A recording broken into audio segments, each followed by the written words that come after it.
ready to blast off. Yeah, we're ready. 3, 2, 1. All right, everybody, welcome back to another episode of the Athenianer Show. Today will be the Gospels Part 4, and I'm joined by two very intelligent theology students, Daniel Lawrence and Philip Karaivanov. Hello, I'm Philip, fourth year now at Edinburgh University studying philosophy and theology, and I'm glad to be back. Hello, this is my first time on the show. My name is Daniel Lawrence, and I'm also a fourth year philosophy and theology student at Edinburgh. Yes, and it's going to be fantastic. We are going to try to get through Matthew chapters 15 to 20. We may not make it through the whole thing, but obviously I'll let you know in the title what we get through. Some brief announcements before we get started. We have new mugs, courtesy of my sister. This is probably our first merch, so it's very exciting. The second announcement is if you want to subscribe to the newsletter, you can do so on www.theathenianershow.com, where you can receive emails from me every time a new episode is released, along with some other content. So if you're interested, you can do that. And yeah, without further ado, we are going to get started. These are pretty loose structured, and I think we'll explore some theological, philosophical, and just other interesting themes. So I think if you're interested in any of the above, I think you'll find this very interesting. And of course, we'll include timestamps if you want to skip ahead or not listen to the whole thing in one go. So yeah, without further ado, we're going to start with Matthew chapter 15, the tradition of the elders. Then Pharisees and scribes came to Jesus from Jerusalem and said, "Why do your disciples break the tradition of the elders? For they do not wash their hands before they eat." He answered them, "And why do you break the commandment of God for the sake of your tradition? For God said, 'Honor your father and your mother,' and whoever speaks evil of father or mother must surely die. But you say that whoever tells father or mother, 'Whatever support you might have had from me is given to God,' then that person need not honor the father. So, for the sake of your tradition, you nullify the word of God. You hypocrites! Isaiah prophesied rightly about you when he said, 'This people honors me with their lips, but their hearts are far from me.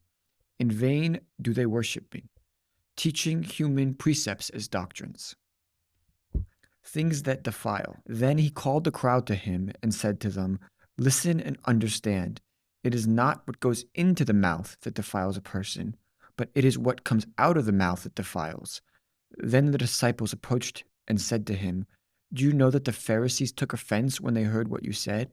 He answered, 'Every plant that my heavenly Father has not planted will be uprooted. Let them alone. They are blind guides of the blind. And if one blind person guides another, both will fall into a pit.' But Peter said to him, 'Explain this parable to us.' Then he said, 'Are you also still without understanding? Do you not see that whatever goes into the mouth enters the stomach and goes out into the sewer? But what comes out of the mouth proceeds from the heart, and that is what defiles.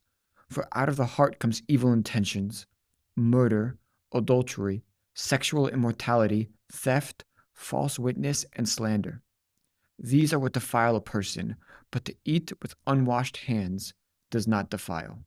Okay, I can say something about this because we sort of touched on this topic last time about tradition and the role of tradition in scripture. And I think there's sort of one way that you can read this passage, which is kind of, I think, in my opinion, not really the right way to read this passage, which would be kind of setting up like Jesus against tradition as a whole, where you have this dialectic where it's the new against the old kind of motif. And I don't think this is how it is, because in defense of what he is saying, he is also in a way talking about tradition where he's citing the commandments of God.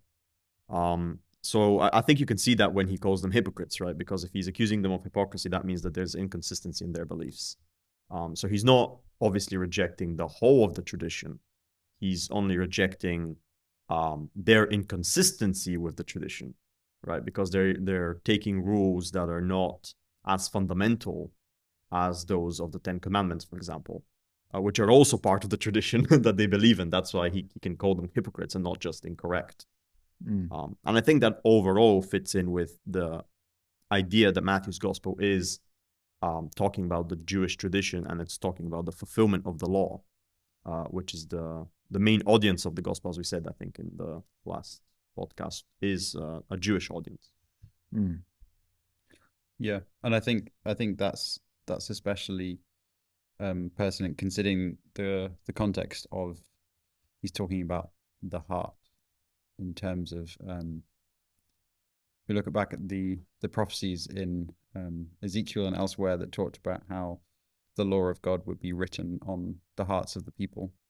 So it goes from being written on the stone commandments to being written on the living flesh of people, and it's that Jesus is bringing that all together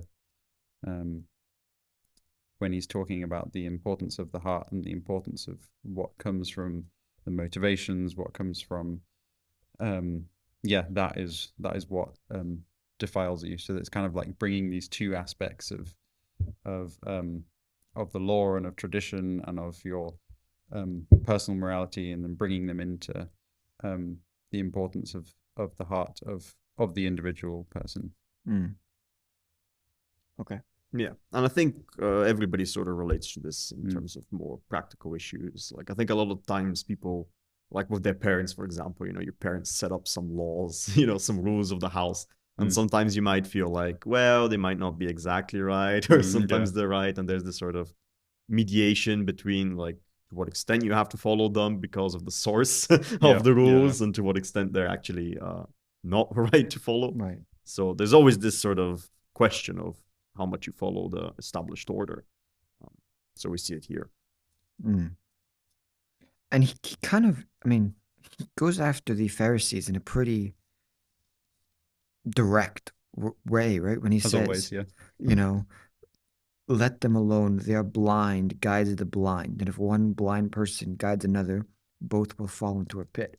This is a pretty staunch rejection of, at the time, those who were considered holy in the Jewish faith.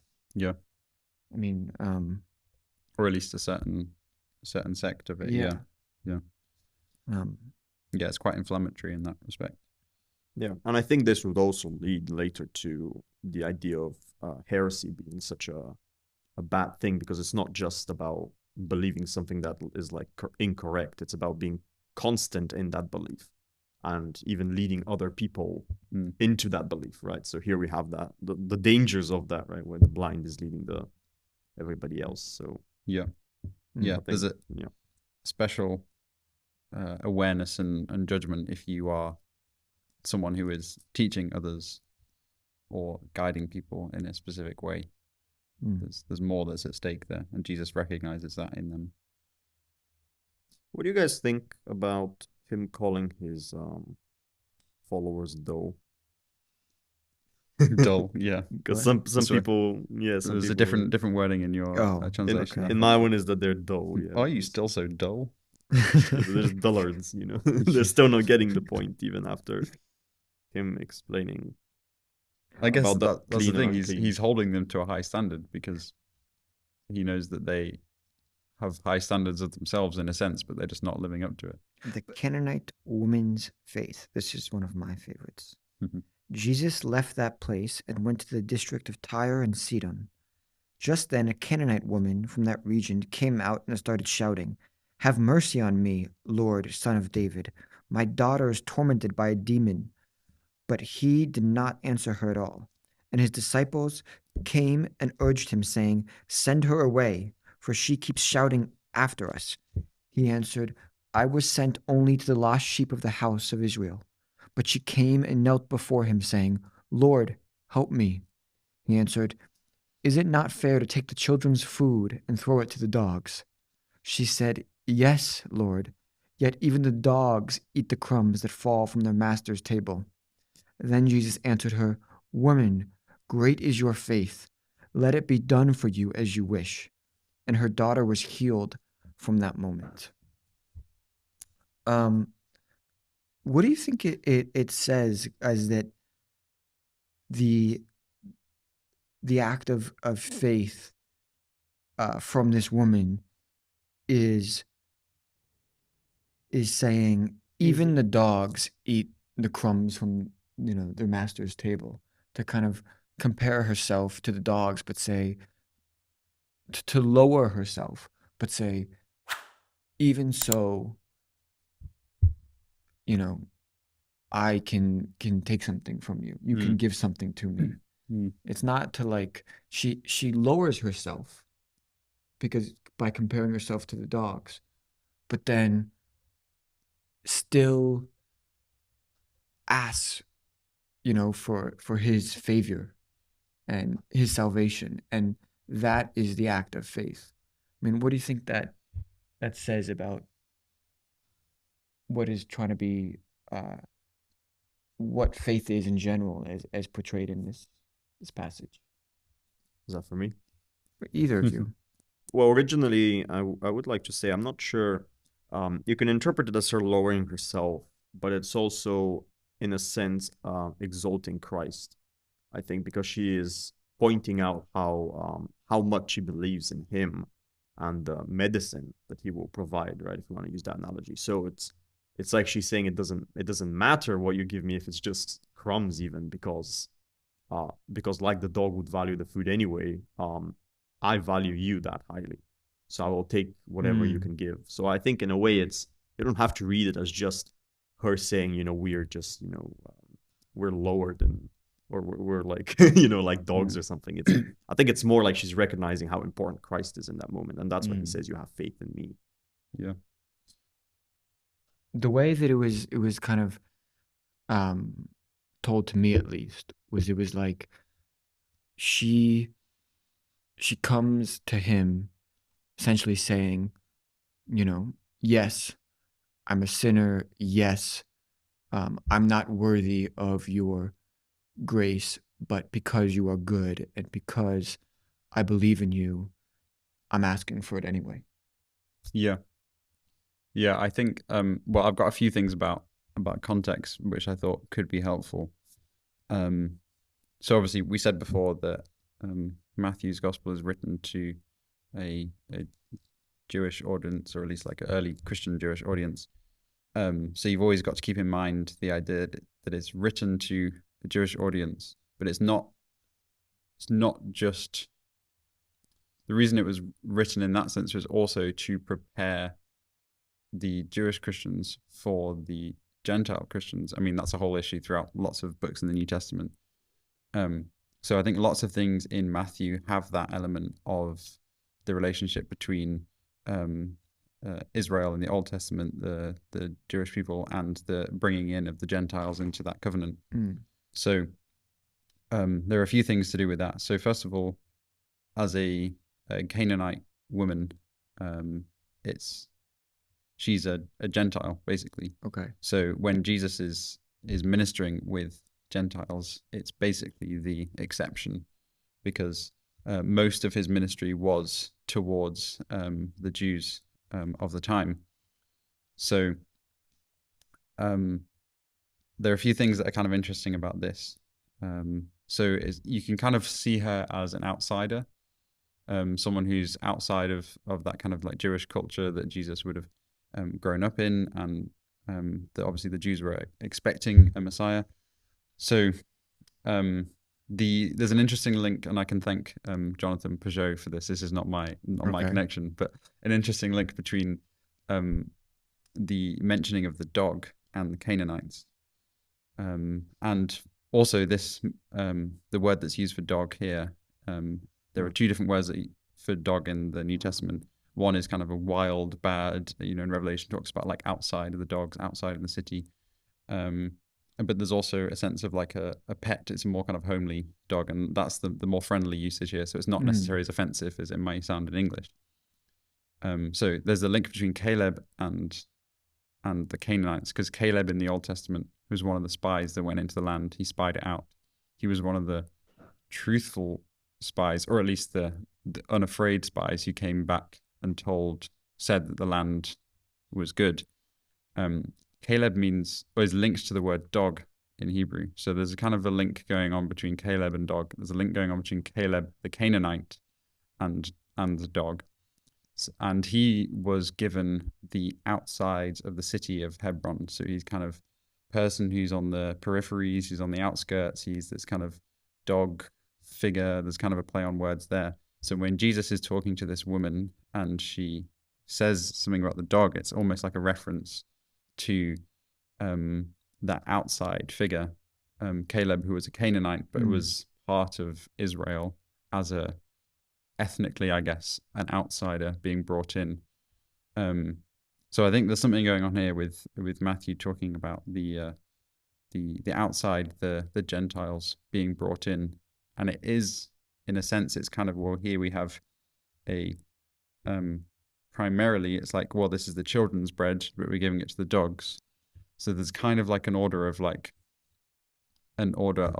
delivery, but that doesn't necessarily mean an order of importance, because it's like Jesus and Paul talk about coming first to the Jews and then to the Gentiles, but it's with the aim of including the Gentiles in. So I don't know if that's something that's useful to talk about, but I think that's quite interesting. It's a really fascinating account because it's a bit jarring when you first read it. Yeah, I mean, It feels a bit offensive. the way he answers her at first, saying, "Is it not fair to take the children's food and throw it to the dogs?" Makes it, that initially sounds like an offensive thing Yeah. to say when Yeah. she's asking for his help. Yeah. But it's almost like a test, Yeah. because her response to say, yes, but, even dogs and Yeah. whether that, like as you said, refers to Gentiles or Yeah. is like, we're all included in your message Yeah. applies to all of us, even those who are not, part of the descendants of Abraham. Yeah. And that takes great faith to be able to accept that, Yeah. to be able to, like, for her to realize that Jesus had the power to heal her and her, her family, her situation. There's also not just for the Jews. Yeah. There's also a point. There's I've been reading a lot of Kierkegaard recently, and there's a point when he talks about faith and he talks about the shift from like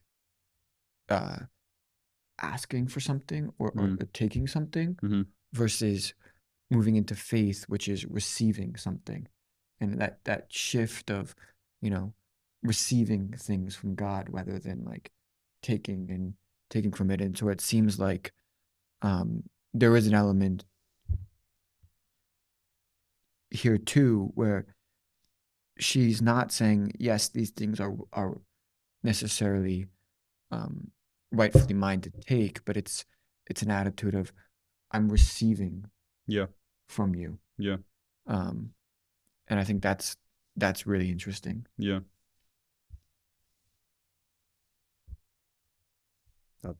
I have no more to add. Okay. There's another I think subtle reference, which is the reference in 1 Kings 17. So Elijah, who will maybe come up later in if we get that far. Elijah heals a widow's son, and that's also the widow and the widow's son are also Gentiles, and Elijah is kind of going out of his way to heal this son. So I think there's a bit of a parallel there. Interesting. Okay. I'll move on to curing many people. After Jesus had left that place, he passed along the Sea of Galilee, and he went up to the mountain where he sat. Great crowds came to him, bringing with them the lame, the blind, the maimed, the mute, and many others. They put them at his feet, and he cured them, so that the crowd was amazed when they saw the mute speaking, the maimed whole, the lame walking, the blind seeing, and they praised the God of Israel. Feeding the 4,000. Then Jesus called his disciples to him and said, I have compassion for the crowd, because they've been waiting with me now for 3 days and have nothing to eat, and I do not want to send them away hungry, for they might faint on the way. The disciples said to him, Where are we going to get enough bread in the desert to feed so great a crowd? Jesus asked them, How many loaves have you? They said, 7, and a few small fish. Then, ordering the crowd to sit down on the ground, he took the 7 loaves and the fish, and after giving thanks, he broke them and gave them to the disciples. And the disciples gave them to the crowds, and all of them ate and were filled. And they took up the broken pieces left over, 7 baskets full. Those who had eaten were 4,000 men, besides women and children. After sending away the crowds, he got into the boat and went to the region of Magadan. Because we already talked about the 5,000 in the previous thing, I think we can. Yeah, we have a repeat of it. Before we ahead. move on, why do you think the significance of there being a 4,000 and a 5,000 very similar accounts? Do you think there's anything in that? If I were to just say off the top of my head when I was reading this, I was thinking maybe it's a sign that it's not just a one-off, you know. It's not just he's here to perform one-off miracles and that's it. It's that, you know, his presence is here to stay, and it's a consistent thing. I would like to also say it is a bit ironic that right after he performs this miracle comes the demand for a sign from the Pharisees. So you could see this idea that it's not what he's gonna say now, or maybe you could read it first. And Okay. discuss it. Chapter 16, the demand for a sign. The Pharisees and Sadducees came to test Jesus, and they asked him to show them a sign from heaven. He answered them, When it is evening, you say, it will be fair weather, for the sky is red. And in the morning it will be stormy today, for the sky is red and threatening. You know how to interpret the appearance of the sky, but you cannot interpret the signs of the times. An evil and adulterous generation asks for a sign, but no sign will be given to it, except the sign of Jonah. Then he left them and went away. So you wanted to... Well, I was gonna say just in general, there's this weird thing going on here where he, as I said, he performs miracles, but then when he's asked directly for a miracle to prove he is who he says he is, he does not provide a miracle. So okay, what's the difference, right? That's the question that comes to my mind. What's the difference between the two cases? And it seems like the people in the case that came beforehand, they had faith in him, right? Because there was his followers who came there to listen to him, and they also needed the food. So it seems like in faith and need, the sign will come, right? It seems like something like that is happening. Whilst here, it's more like a test where it's a skeptical test about, they don't need it, they don't believe it. They want it so that they can believe it, or so they say. So I guess before because you can theorize this, but what do you guys think about that? Like, do you agree with my analysis of what the difference between the two situations is? And if so, like, why is one a good situation to give a sign and the other not?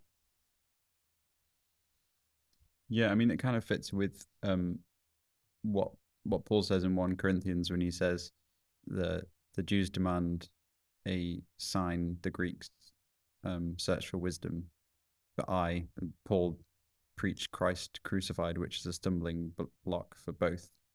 So it's like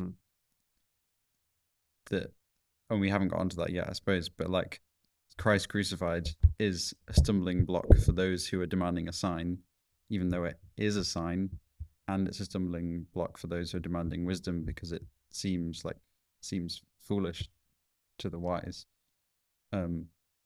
So I don't know if, like, even if Jesus had provided a sign for them, it might not have actually been enough.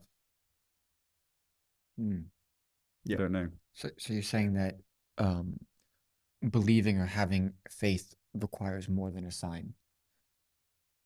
And so for them, like, even if they were given a sign, Hmm. they still wouldn't have the faith or belief in him. So for him, there's no point in doing it. Well, I guess he knew their heart. He knew what they actually needed. But Yeah. Well, in the philosophy of religion, there's this idea of divine hiddenness, which is debated a lot because there's this question of if the goal of God is for us to be with him and to know of his existence, then why is he purposefully hidden himself?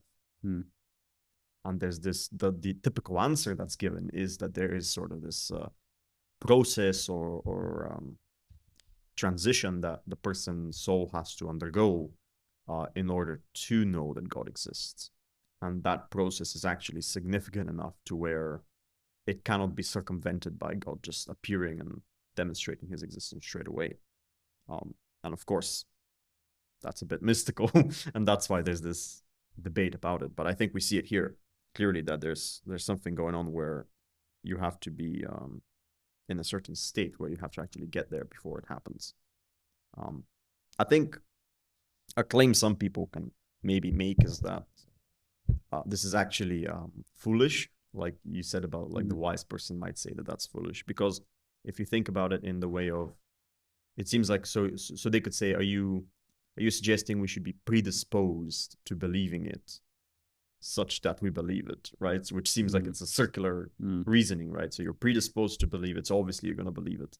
But I don't think that's actually the case if you actually look at the actual case here, because the people who believe in him are still not, some of them even doubt him to an extent, right? I mean, Peter's there, all these people who it's not like they have certitude that what he's saying is correct or everything is going to go the way he's saying it.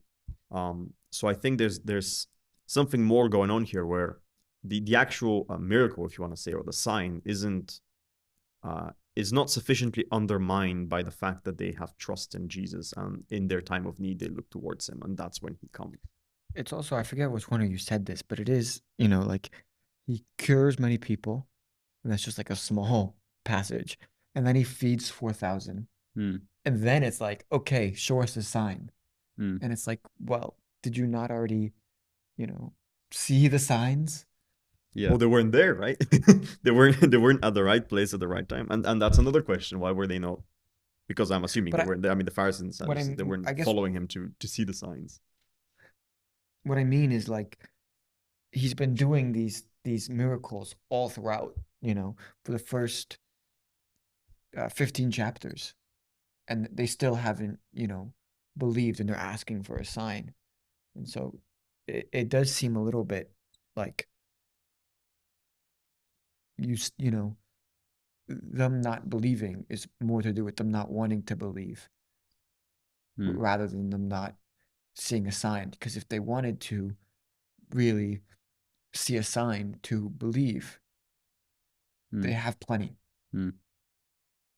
Well, it seems, I think to me it seems like the signs are occurring at moments which are, I don't think they're occurring randomly. That's what I want to say. I think it's a very structured, nothing here is put in randomly or arbitrarily.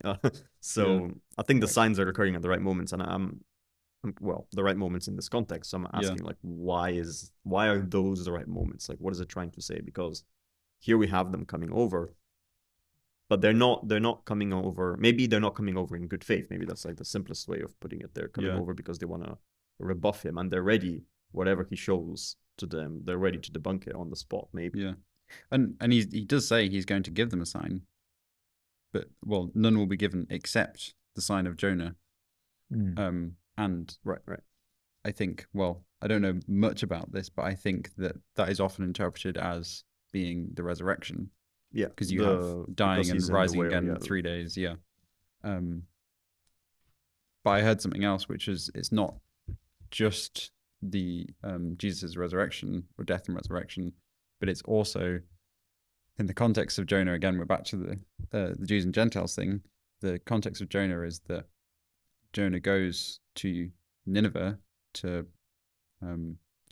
preach to them, I guess, and the whole of Nineveh repents and turns from their ways. And Nineveh was a Gentile city. So another aspect of the sign of Jonah is the conversion of the Gentiles, the conversion of the pagans, if you want, after Jesus.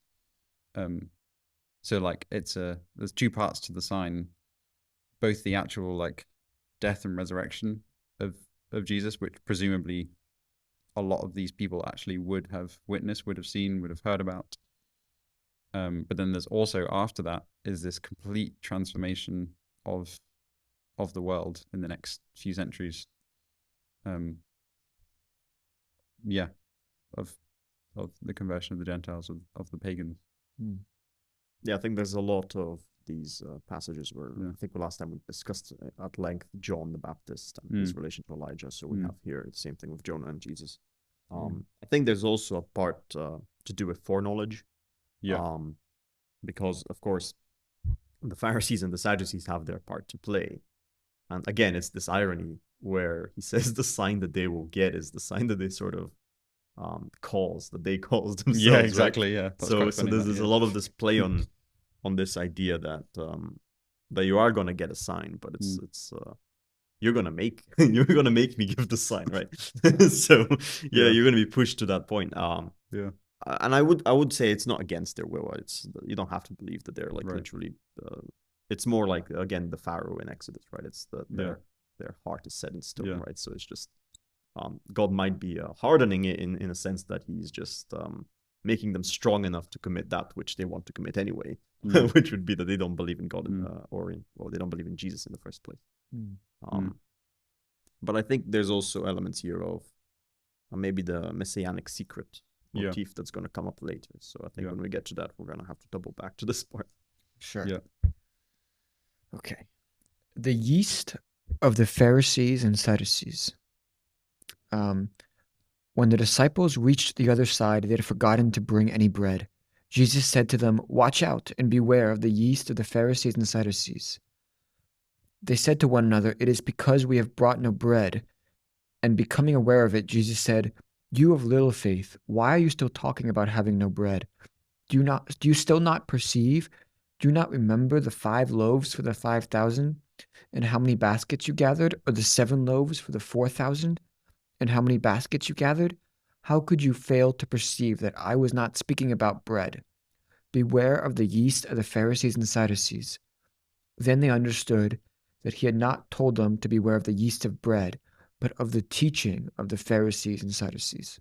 Peter's declaration about Jesus. Now, when Jesus came into the district of Caesarea Philippi, he asked his disciples, "What do people say that the Son of Man is?" And they said, "Some say John the Baptist, but others Elijah, and still others Jeremiah, or one of the prophets." He said to them, "But who do you say that I am?"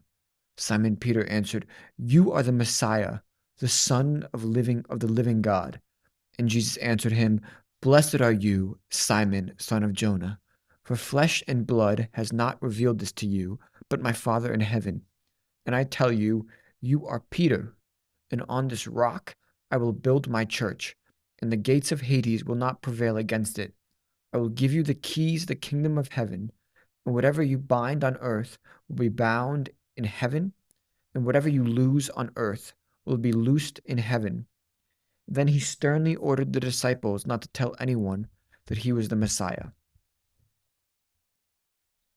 Okay, there's a lot of material there, so who wants to start? Go for it. Okay, I'll start. Okay, we have.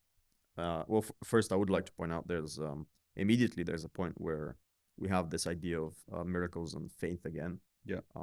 Which we just discussed. So it's repeated again, and you see here even the people who witnessed the miracle now are being rebuked by Jesus for not believing, even though they saw what happened. And again, there's this idea that they're a bit dull. I don't know. That's gonna reoccur again. Okay, so the Son of Man is an interesting term that's being used here. Obviously, people have thought for a long time it's referring to Daniel, right? Yeah. In the Old Testament, and it's to do with the eschatology of the end times and the Messiah that's going to come, right? So that's one thing to look into, and maybe you want to say more on. I don't have anything to say on On that as that. well. Also Ezekiel, the Son of Man. Yeah. Yeah. So that's one thing. The other thing is, from a theological perspective, it's affirming, at least it has been seen as affirming the human nature of Christ. Yeah. Right. So at the Council of Chalcedon, they decided on diophysitism, which is that Christ has two natures. Right? He has a fully divine nature and a fully human nature, and this is taken to imply this as well. So the Son of God, Son of Man. So that's some things that I wanted to say. Why is, like, I know you mentioned that it's going back to Daniel and Ezekiel, but why was the Son of Man? Like, why is that term so significant? Because it seems like whenever it's used, it really has such a heightened importance. I mean, why Son of Man and not Son of God? Well, I think it is because it's referring to an eschatological figure, which would say that it's to do with like the end of the world, right? It's the thing that's going to save us at the end of the world. So I think that's why it's such an important term, and it's in a way I think it's been seen as more important than Son of God, even because people can interpret Son of God in a more general way, where we're all sons of God in a sense. But Son of Man is like the special designator that's been used in the Old Testament for a specific figure. So I think that's why people place so much emphasis on it. And then one more question I had is, so the switch from Simon to Peter is a pretty big, an important switch, right? Peter, Petros is rock in Greek. So Peter's, the rock. But it seems like such on first glance, it seems like such an ordinary thing, but who do you say I am? And Simon just answers, "You are the Messiah, the Son of living God." Like that's enough for just go, "Blessed are you, Simon. You are Peter, and on this rock I will build, my church." Like, why is that answer, that simple answer from Simon, "You are the Messiah, the Son of God, Son of living God," in response to who I am? Why is that such a monumental thing to cause this huge reaction from Jesus? Yeah, I mean, I guess on one level it shows the importance of confessing with your mouth, as it says elsewhere. I guess also they were pretty much doing everything together, the disciples and Jesus. Jesus was watching how the disciples were reacting to his miracles and his teachings, and gets to this point where something has changed in Peter, and he says this, and it's like it changes from here. In terms of the messianic secret, which you mentioned, for that comes up maybe more in Mark's gospel. And isn't it also, quite ironic too that Simon is the rock, right? So say becomes Peter the rock, and then the rock is think of something of stable, hard, unmoving, and yet later it's precisely Peter that denies Christ. So I was about to just talk about exactly that point. So I think there's a lot of things going on here. I think one way you can interpret this, and maybe it's the favorable way, I don't know, depends what you believe. But you could say this is a statement of Jesus' divinity, right? Which would be, this would kind of be against what I just said, which was that Son of God is like a general thing.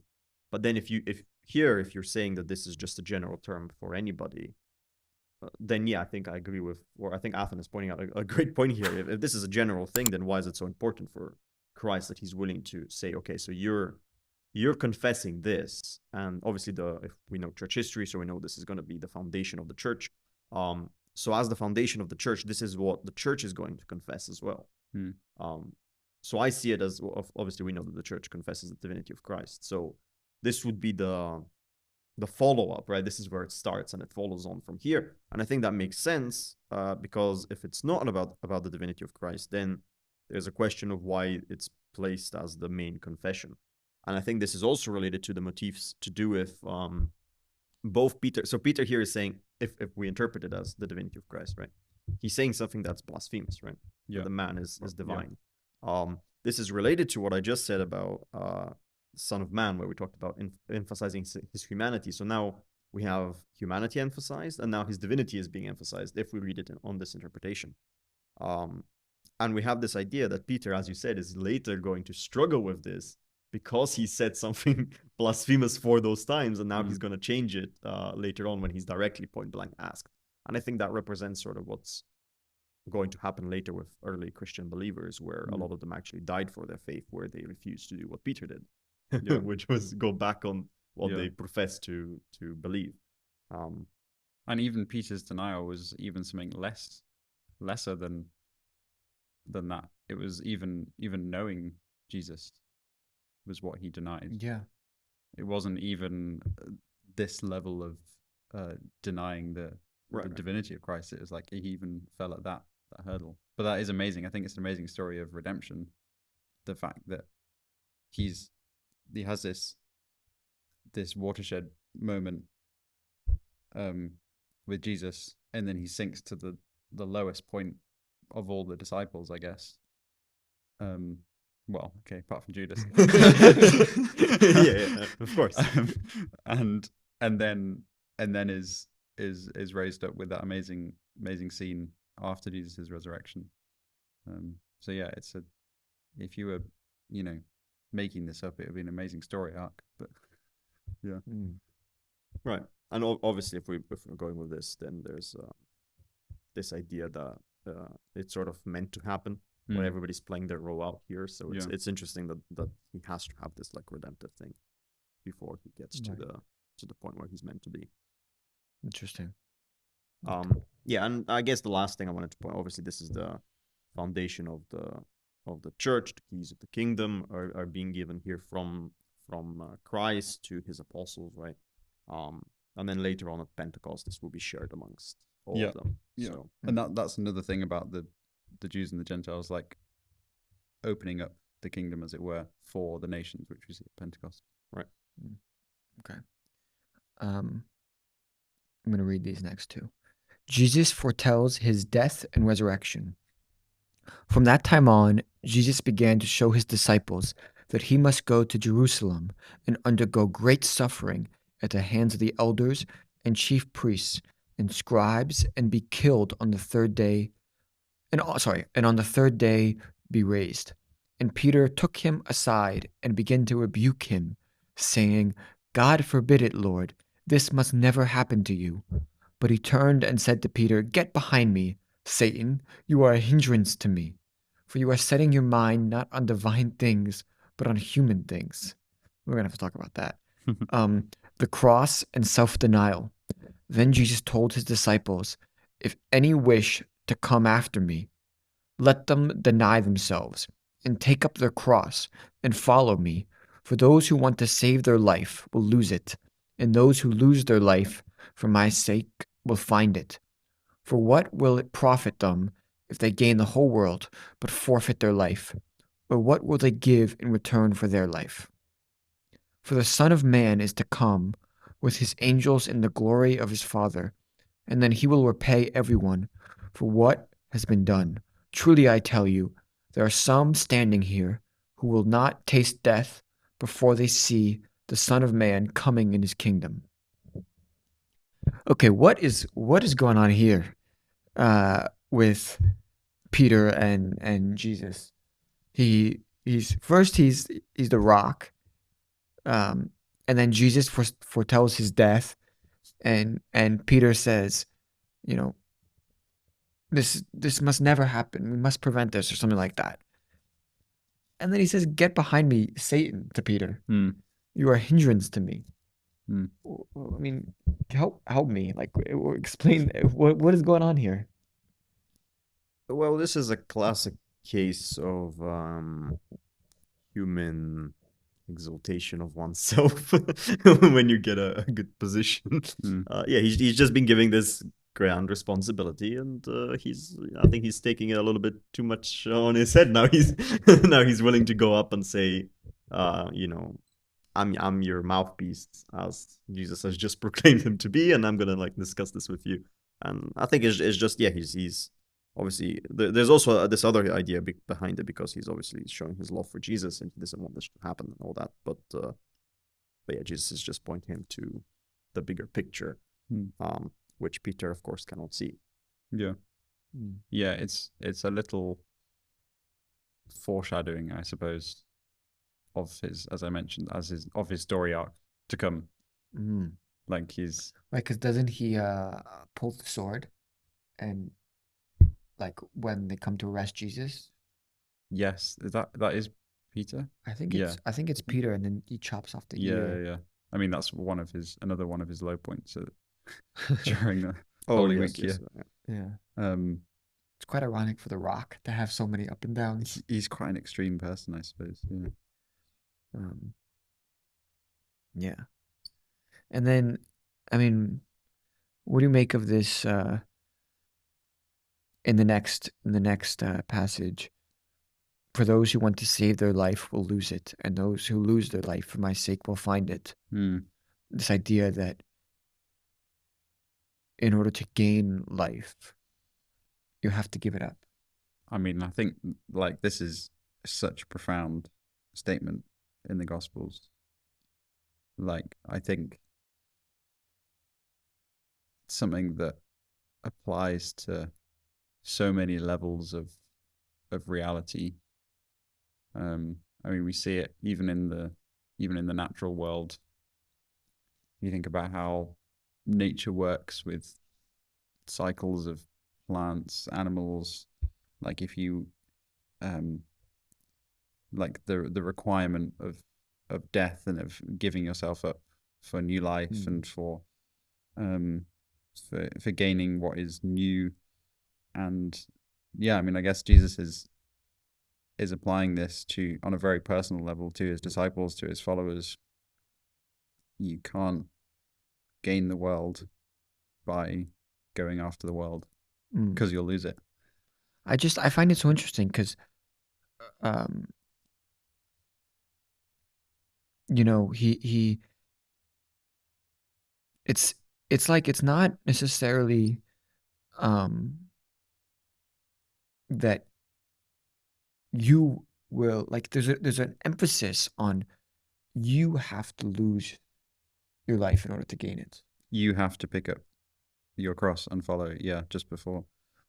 So it's like Yeah. it's like it's not just, oh, all these bad things are going to happen to you and then you'll Right, gain it. It's right. like you have to. I mean, what do you make of that? You have to lose your life. You have to forfeit your life.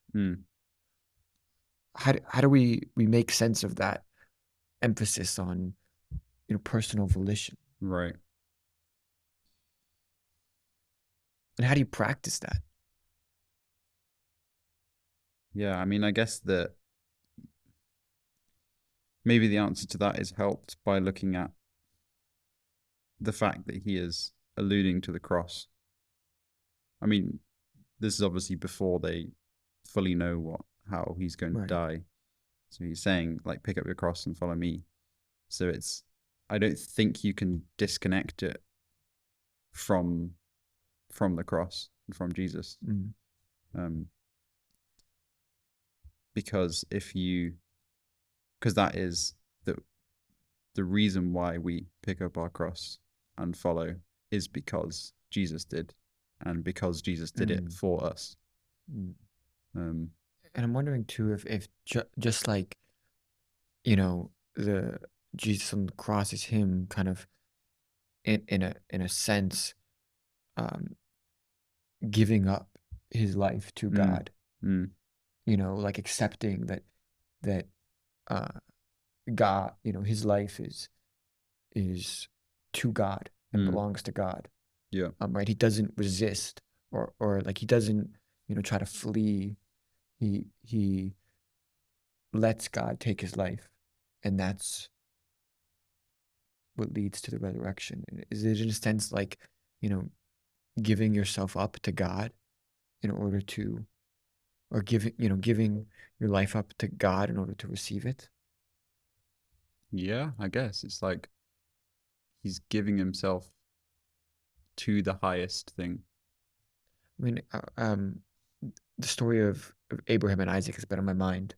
With Kierkegaard. Yeah, and this idea of Abraham needing to relinquish his ownership of Isaac by being willing to give Isaac to God in order to get Isaac back. Yeah.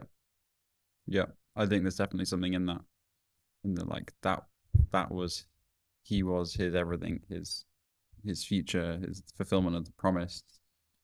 And in order to fully realize that, to fully materialize that, as it were, he had to be willing to give it up.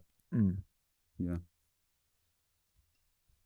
I can see you writing stuff down. No, I'm just writing down interesting points. Yeah, I think I agree, and obviously, there's no surprise he's talking about the cross here. He's in the place of mankind, so this is going to become very important later for atonement theory and the theology of the atonement and how we're sanctified, and all these things are going to come into play later in theology. But yeah, I think that's the main point here, that Jesus is with us. He's going to do this thing, and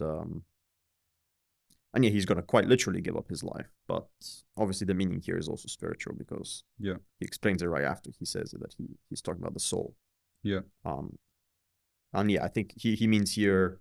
Well, there's also this double meaning, right? Because the soul could mean something spiritual, which would just be so you're giving up your soul in the sense that you're spiritually becoming more corrupt by pursuing earthly things. Yeah. And there's also the sense in which the soul is like an actual substance, an immaterial substance that's part of the human being. So giving up your soul in that way would actually be death, right? The separation of soul from body. So you can actually read it both ways, which is also, I think, how it's meant to be interpreted. Okay. Should we move on to chapter 17? Yes, I believe. Yep. The Transfiguration. 6 days later, Jesus took with him Peter and James and his brother John and led them up a high mountain by themselves. And he was transfigured before them, and his face shone like the sun, and his clothes became bright as light. Suddenly there appeared to him Moses and Elijah taking with him. Then Peter said to Jesus, "Lord, it is good for us to be here if you wish. I will set up 3 tents here, one for you, one for Moses, and one for Elijah." When he was still speaking, suddenly a bright cloud overshadowed them, and a voice from the cloud said, "This is my son, the beloved. With him I am well pleased. Listen to him." When the disciples heard this, they fell to the ground and were overcome by fear. But Jesus came and touched them, saying, "Get up and do not be afraid." And when they raised their eyes, they saw no one except Jesus himself alone. And they were coming down the mountain. As they were coming down the mountain, Jesus ordered them, "Tell no one about the vision until after the Son of Man has been raised from the dead." And the disciples asked him, "Why then do the scribes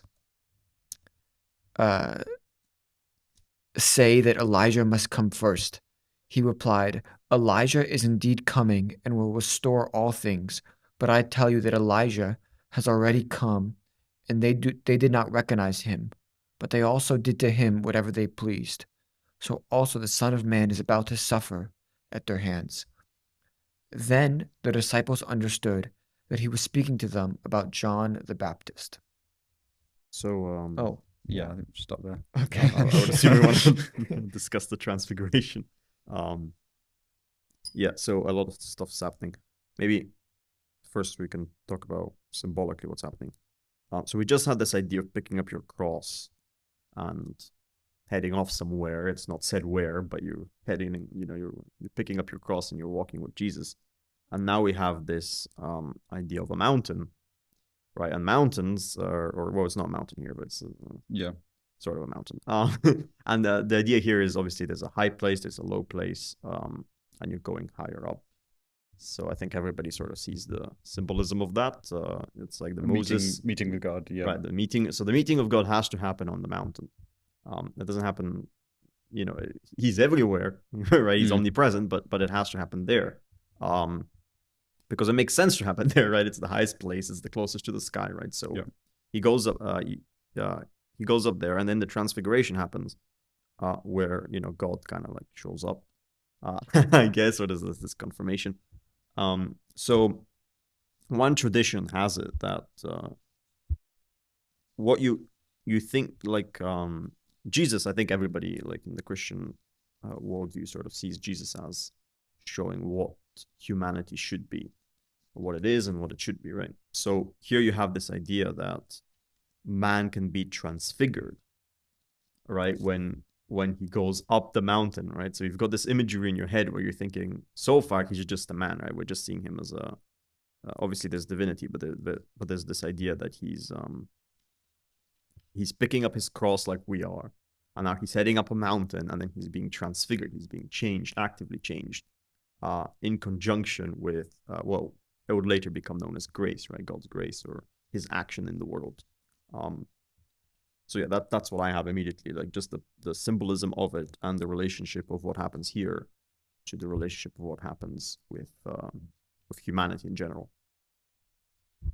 It is interesting because we were talking about going up the mountain and the symbolism, and then so he reveals himself as they go up the mountain, but then when they're coming down the mountain, Jesus says, "Tell no one about the vision until after the Son of Man has been dead." So it's like you go up the mountain, and it's revealed to you, but then when you come, as you're coming down, it's like Keep it a secret. keep it a secret.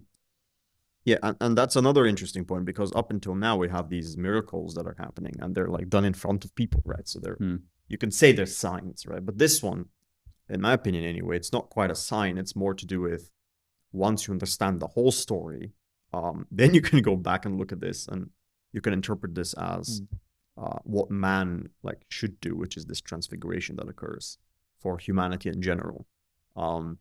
Because yeah, he's telling them not to tell anybody. So this is not like meant to be like a sign to people at the time when he's doing it. It's more like a sign afterwards, once you understand what's occurred. It also I just wanted to say this is how it's interpreted in the mystical tradition in Christianity.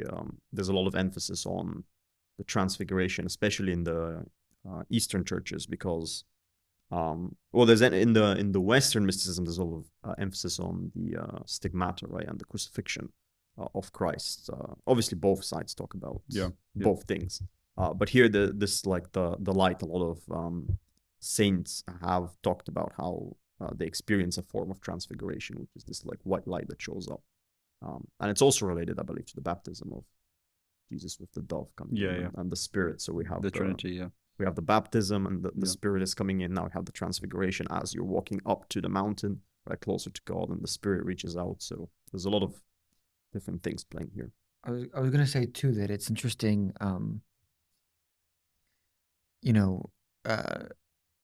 When the disciples hear the voice from God saying, "This is my son, the beloved, with him I am well pleased, listen to him," and the disciples immediately fall to the ground and overcome with fear. It reminds me of when he's walking on water, and they're like, "It's a ghost," and they're all afraid. And he's like, "Don't be afraid." And it also it seems like foreshadowing to when he resurrects himself, and initially they don't believe it, and he has to assure them. I think it's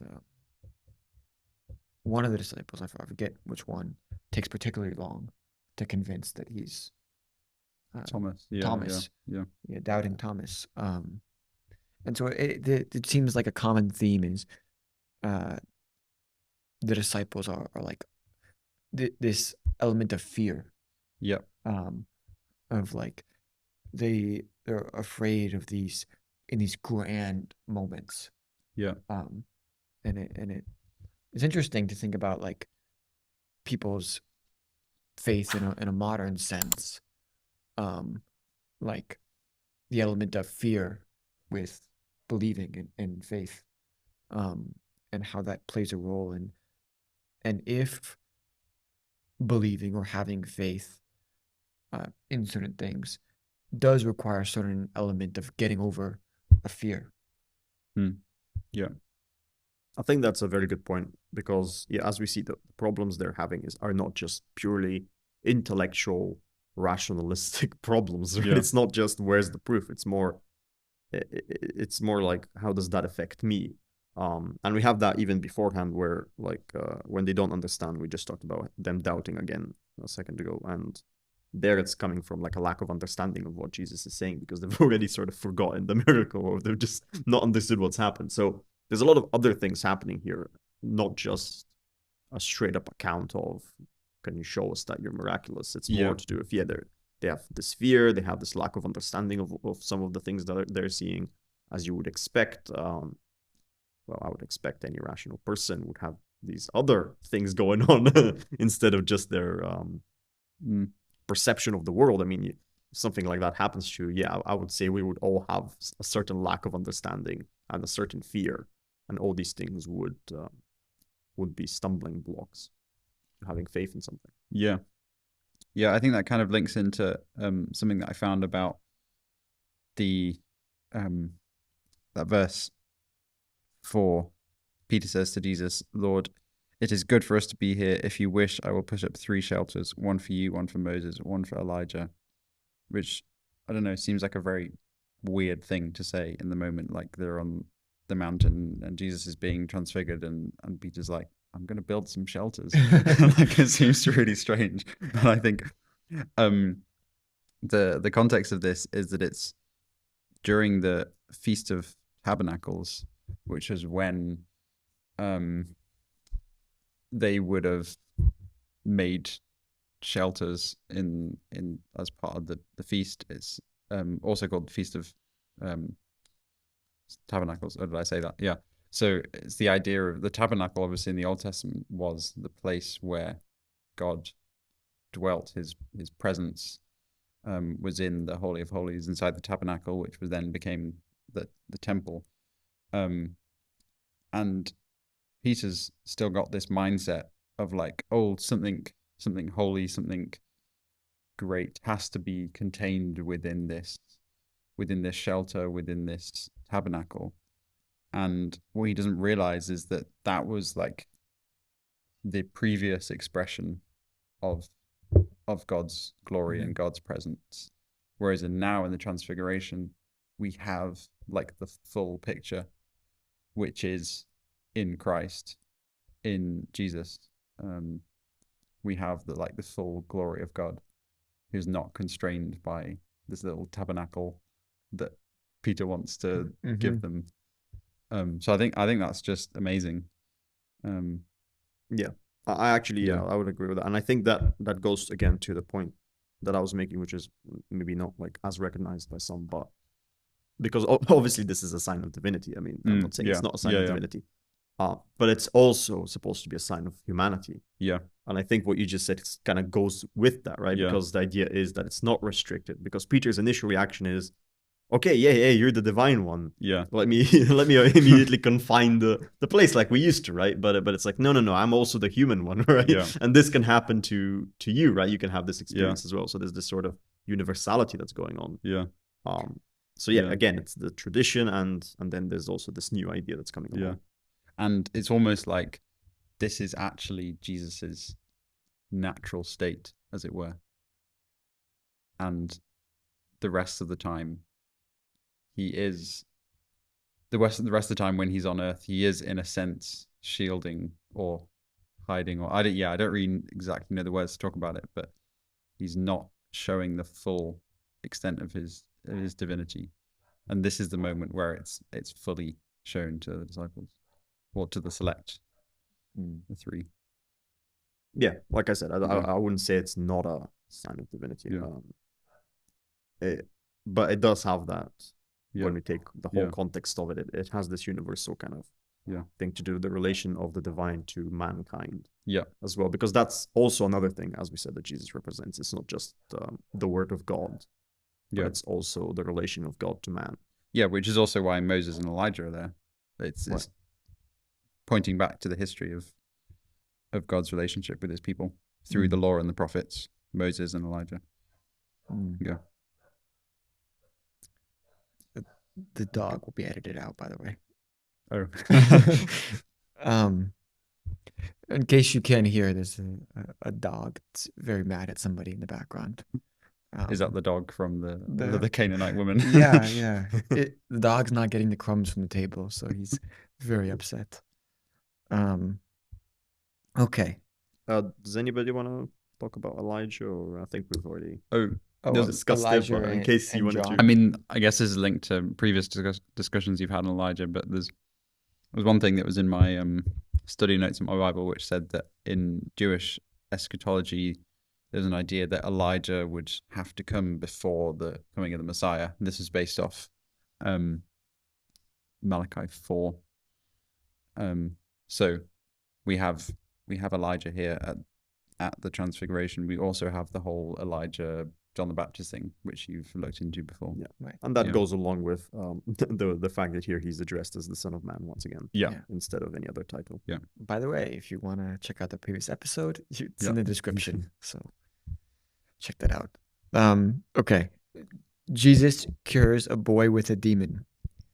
When they came to the crowd, a man came to him, knelt before him, and said, "Lord, have mercy on my son, for he has epilepsy and suffers terribly. He often falls into the fire and often into the water. I brought him to your disciples, but they could not cure him." Jesus answered, "You faithless and perverse generation, how much longer must I be with you? How much longer must I put up with you? Bring him here to me." And Jesus rebuked the demon, and it came out of him, and the boy was cured from that moment. Then the disciples came to Jesus privately and said, "Why could we not cast it out?" He said to them, "Because of your little faith.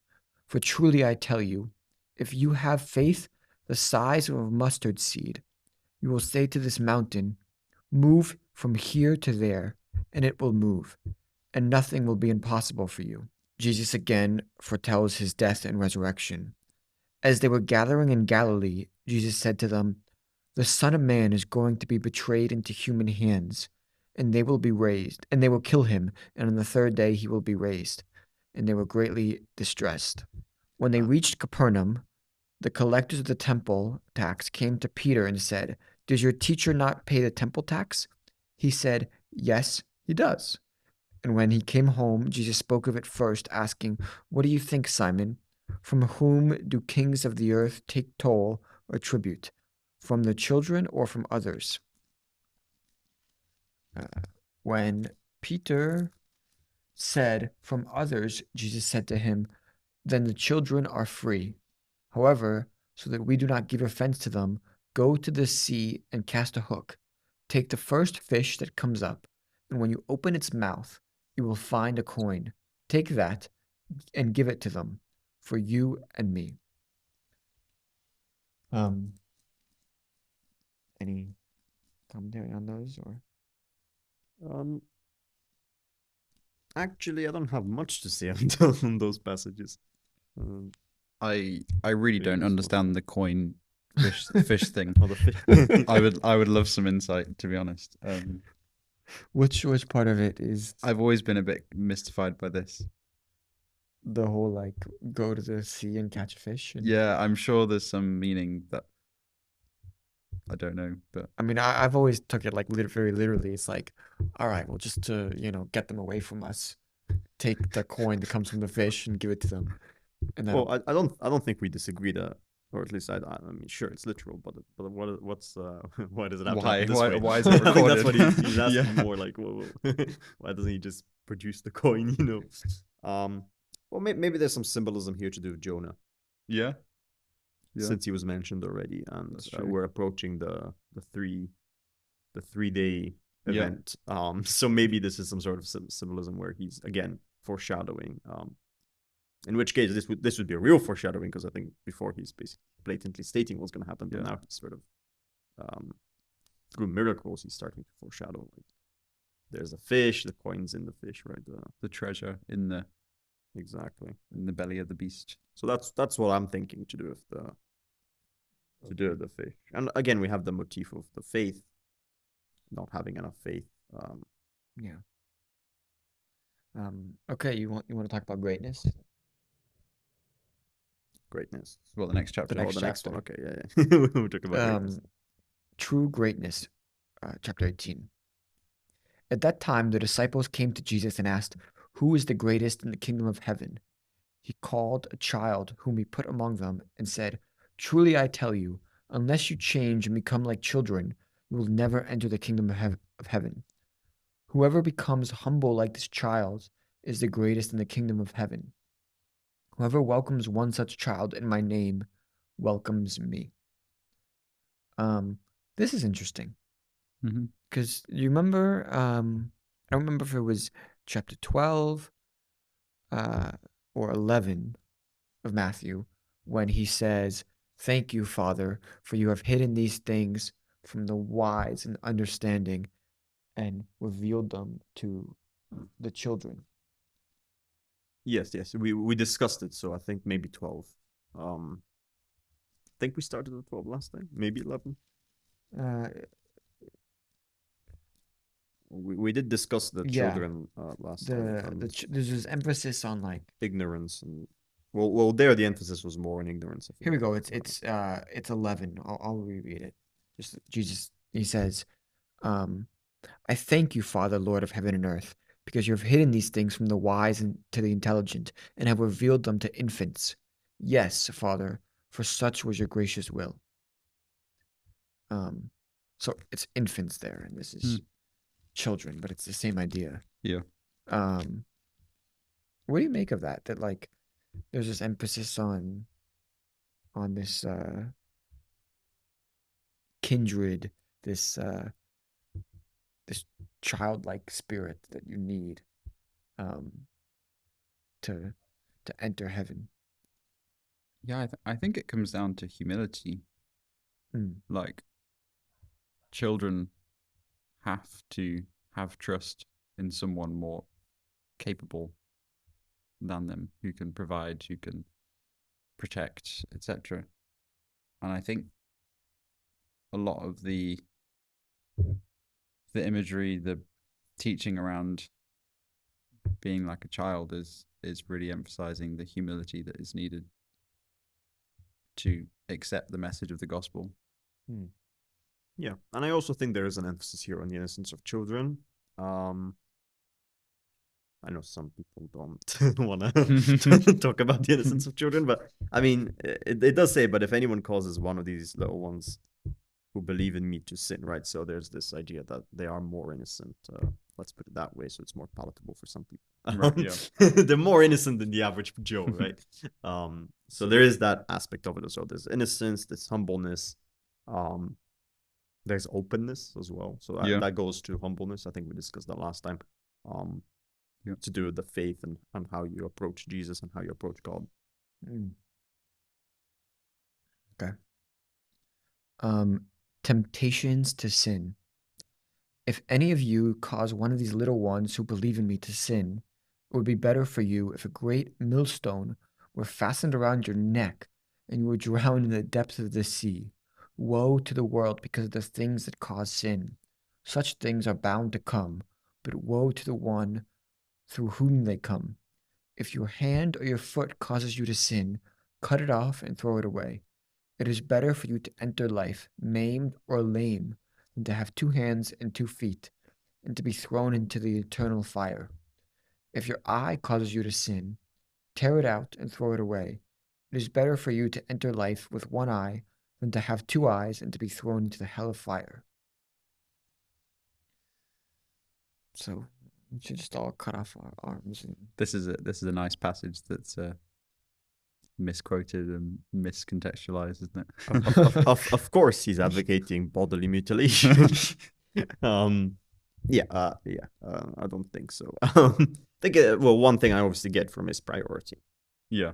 I think we get the sense of like there's an urgent priority here where going into the kingdom of heaven and the end result of how you get there is very, very, very important, right? So much so that he uses this graphic language of the body, you know, if it distracts you away from things. But yeah, I don't think it should be taken to in any agnostic sense of, you know, just the body is like the most evil thing and we should just remove all parts until nothing's left. Obviously, that would be an extreme reaction. Yeah. Due to other things like the body being created by God and it being good and so on. So, yeah, I think it has to be taken as a spiritual idea of what you should prioritize and salvation and all that. Yeah, I've heard it said, which may be a helpful way of looking at it, that if all these body parts cause you to sin and then you do cut them off and then you've just got, well, if your foot causes you to stumble, cut it off, so you cut it off, and then your hands and you cut it off, and then your eye and you cut it off, and then like every layer of cutting off your body, if you're still sinning, then that shows that the problem is really in your heart. It's really in your mind and your soul. And that's the thing that needs to be transformed. So it's like showing that like the body is good, but it's the transformation that starts in the heart that changes you. Right, it's person. it's the proper use of the body, right? Yeah. That's the idea here. So if you have these disordered passions, where they're as like Paul would say, right? They're not directed towards the good. Then of course there's a problem there, but the problem is in the will of the human. It's not in the actual passions, right? Or in the body itself. So I think that's something and it goes along. It's not like we have to reinterpret this passage in a completely different way to the context of which we've been reading it so far, because it just goes along with the idea that it's not about the practical. It's not so much about the practice here that Jesus is talking about, because the practice, I think the people of his time understood it. Is just the spiritual side which they were lacking, and that's what he brings here. Okay, you want to move to another parable? Yeah. I don't know if the previous one was really a parable, but okay. The parable of the lost sheep. Take care that you don't despise one of those little ones, for I tell you, in heaven, their angels continually see the face of my Father in heaven. What do you think? If a shepherd has 100 sheep, and one of them has gone astray, does he not leave the 99 on the mountains and go in search of the one that went astray? And if he finds it, truly I tell you, he rejoices over it more than over the 99 that went astray.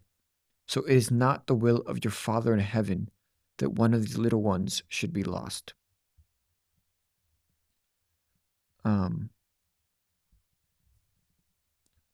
Okay.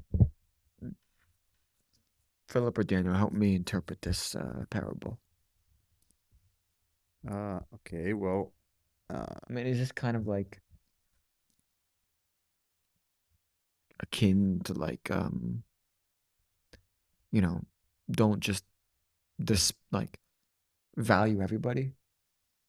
I mean, I would say immediately I'm getting some sort of ethical judgments here. Because suppose you are the shepherd who doesn't value the one sheep that goes away. There's sort of this idea of like one sheep is inconsequential, right? So the reason why you would not value it is if you take it to be inconsequential, which would mean that there's some consequence that you're seeking to use the sheep for, right? They're a means to some end, and the one sheep being lost is not, it doesn't affect that end, so you're not invested in its well-being. But if you value the actual sheep, obviously for the sheep, then there would be this sort of idea that you wouldn't want to lose any of them, because losing one would be equivalent to losing all of them. I mean, my immediate thought was like, the lost sheep is like the prodigal son, and and when you find him or he comes back, you value him more than the other 99. But I don't know. I think there's definitely a link to the fact that it's talking about children And I think, Philip, what you said is really interesting about not just seeing it as a means to an end. It's like, well, I don't know that much about this, but I think that at the time, children were often just seen as, well, they're just children. They're only useful for how much work they can do. They're only useful for the fact that they will one day grow up and be adults. So that kind of fits to the idea that Jesus is actually seeing these children for who they are, as children made in the image of God, not just, oh, one day they'll be a useful person, or one day they'll be, so I think that's a good way of looking at this parable. Yeah. That he really sees the individual as important. I think we discussed last time with Harry about children and their role in the society, and how revolutionary it was for him to talk about them so much. Yeah. There's another thing actually that I just thought of, which may or may not be wrong. There is this. I think children a lot of the time also kind of view the value of individuals or things this way.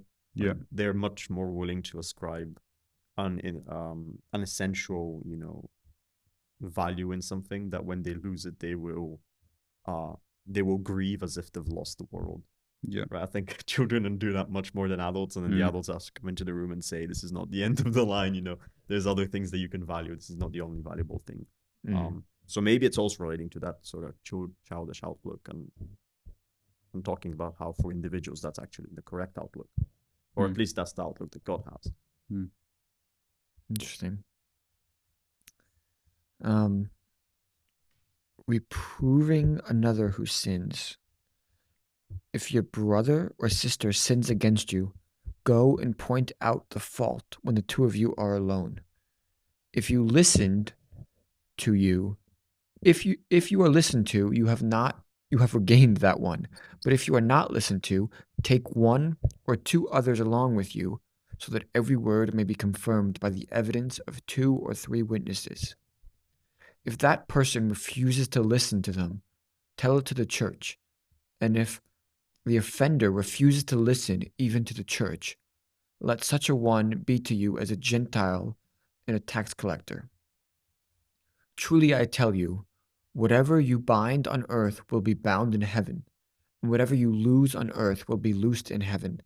Again, truly I tell you, if 2 of you agree on earth about anything you ask, it will be done for you by my Father in heaven. For where 2 or 3 are gathered in my name, I am there among them. Okay, so you want to talk about that? I'm very confused. Okay, well, there's more like the practical thing of what's going on, but there's also, I think there's a lot of ecclesiological stuff going on here, because we're seeing it go from so we have one person who's like an unbeliever, and then the people who come over, first there's witnesses, so that's interesting. So the structure goes witnesses, church, and then outside of church is the pagan or the tax collector, right? Funnily, he puts them together. Right. So you have this idea that you can speak on behalf of Jesus, right? The people who gather in his name, truthfully, obviously, they can speak on behalf of Jesus, and that's why you have this idea of you go from the witnesses to the church, which obviously historically is how the Christian churches would justify their preaching of doctrine, right? There's this continuity that goes from witnesses of Christ's resurrection to the church, which is the body which gathers in his name. So that's how I view it immediately, especially when they also talk about binding. So yeah, whatever you bind on earth will be bound in heaven. So there's this transcendence that's going on here, where you can bind something on earth and then it will transcend into heaven, which is how the church sees when they're talking about, from what I understand, when they're talking about pagans or heresies. There's this idea of binding a person's conscience to a certain belief, right? Where you can bind it on the earth, and then that's supposedly, right, this is related to how it's bound in heaven, because it's to do with the truth, and the truth permeates both realms. Yeah, Yeah, which is also to do with church discipline, I guess, like aligning people with the truth and with the right way to live. Yeah. That's what I have. I have nothing. So, very short passage on forgiveness. Then Peter came and said to him, Lord, if my brother or sister sins against me, how often should I forgive? As many as 7 times? Jesus said to him, not 7 times, I tell you, 77 times. Is there anything we can analyze from both the 7, but also the 77?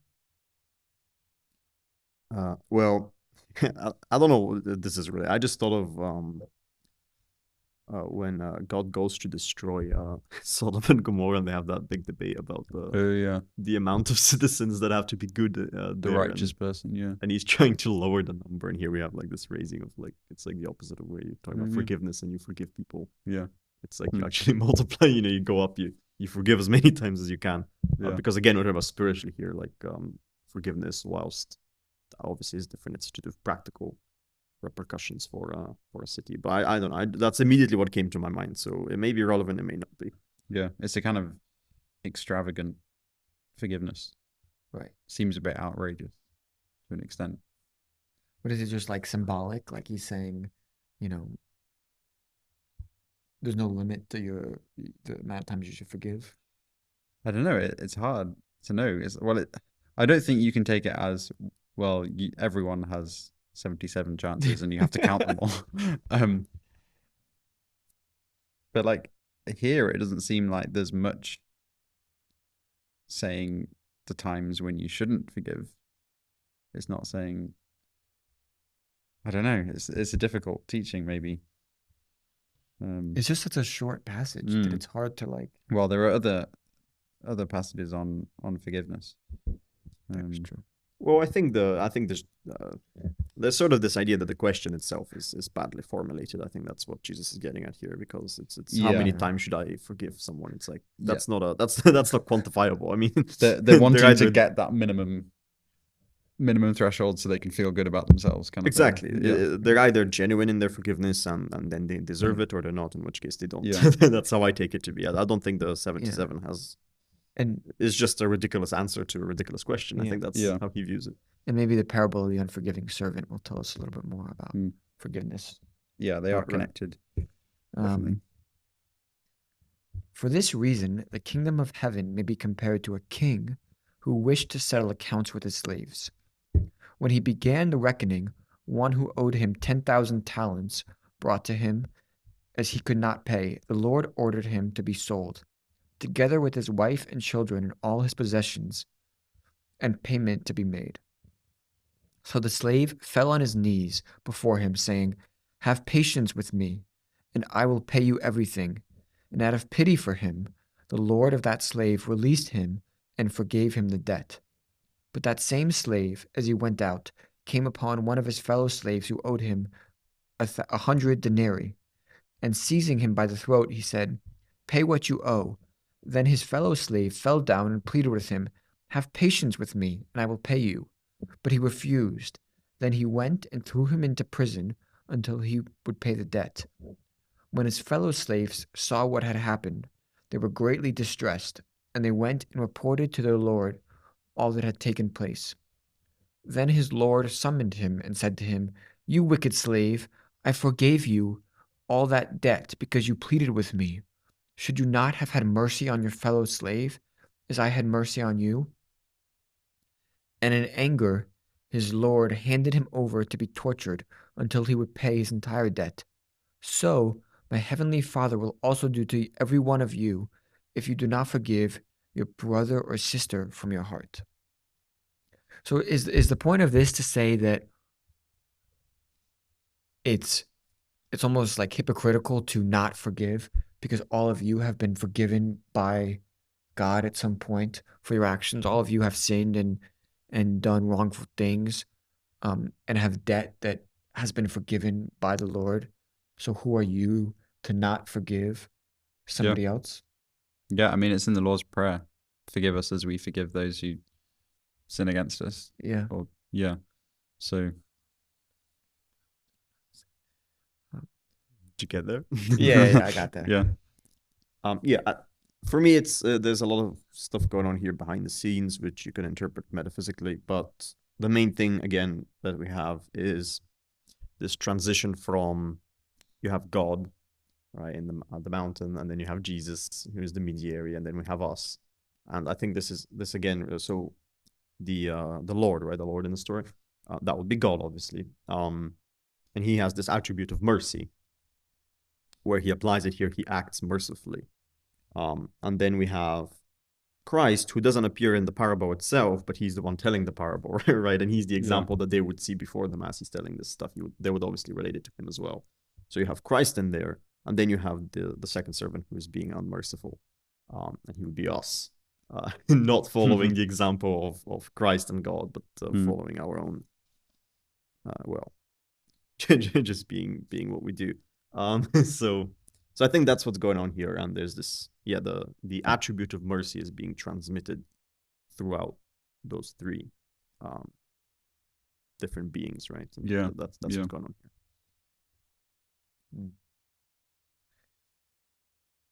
Divorce. Now we're getting into controversial subjects.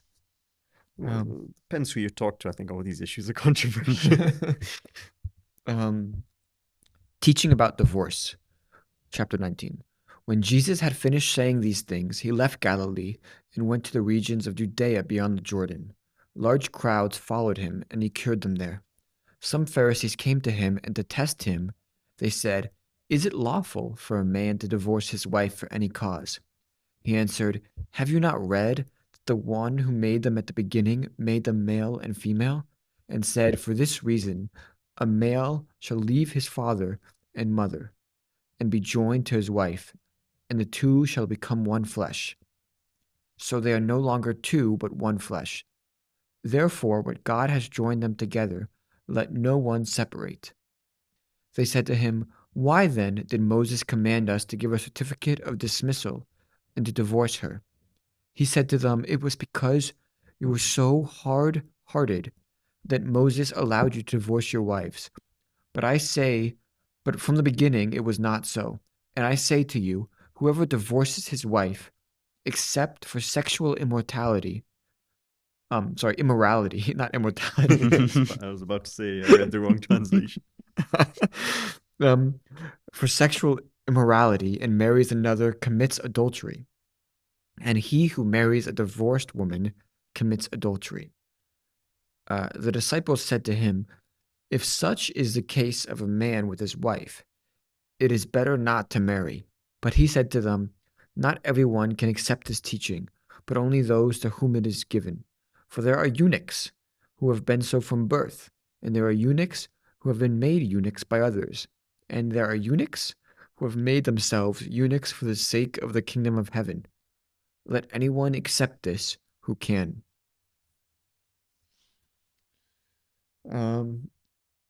Philip, since you're the expert on marriage, why don't you? I'm not married, everyone, just so you know.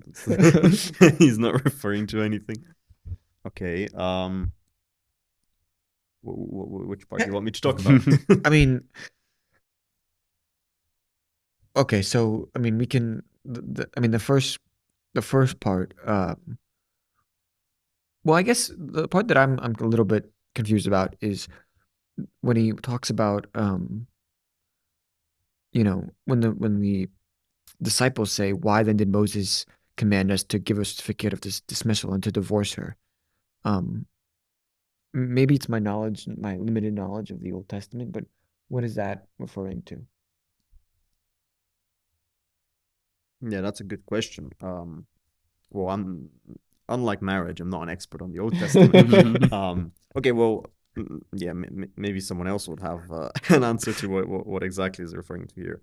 Of course, his answer to it is interesting because he's saying that marriage is specific only for certain people, which in the Paul's letters, right, that's also stated again. So there's this idea that marriage is well, it basically looks like for people who can't control themselves. That's what it looks like. I don't think that's too radical of a statement.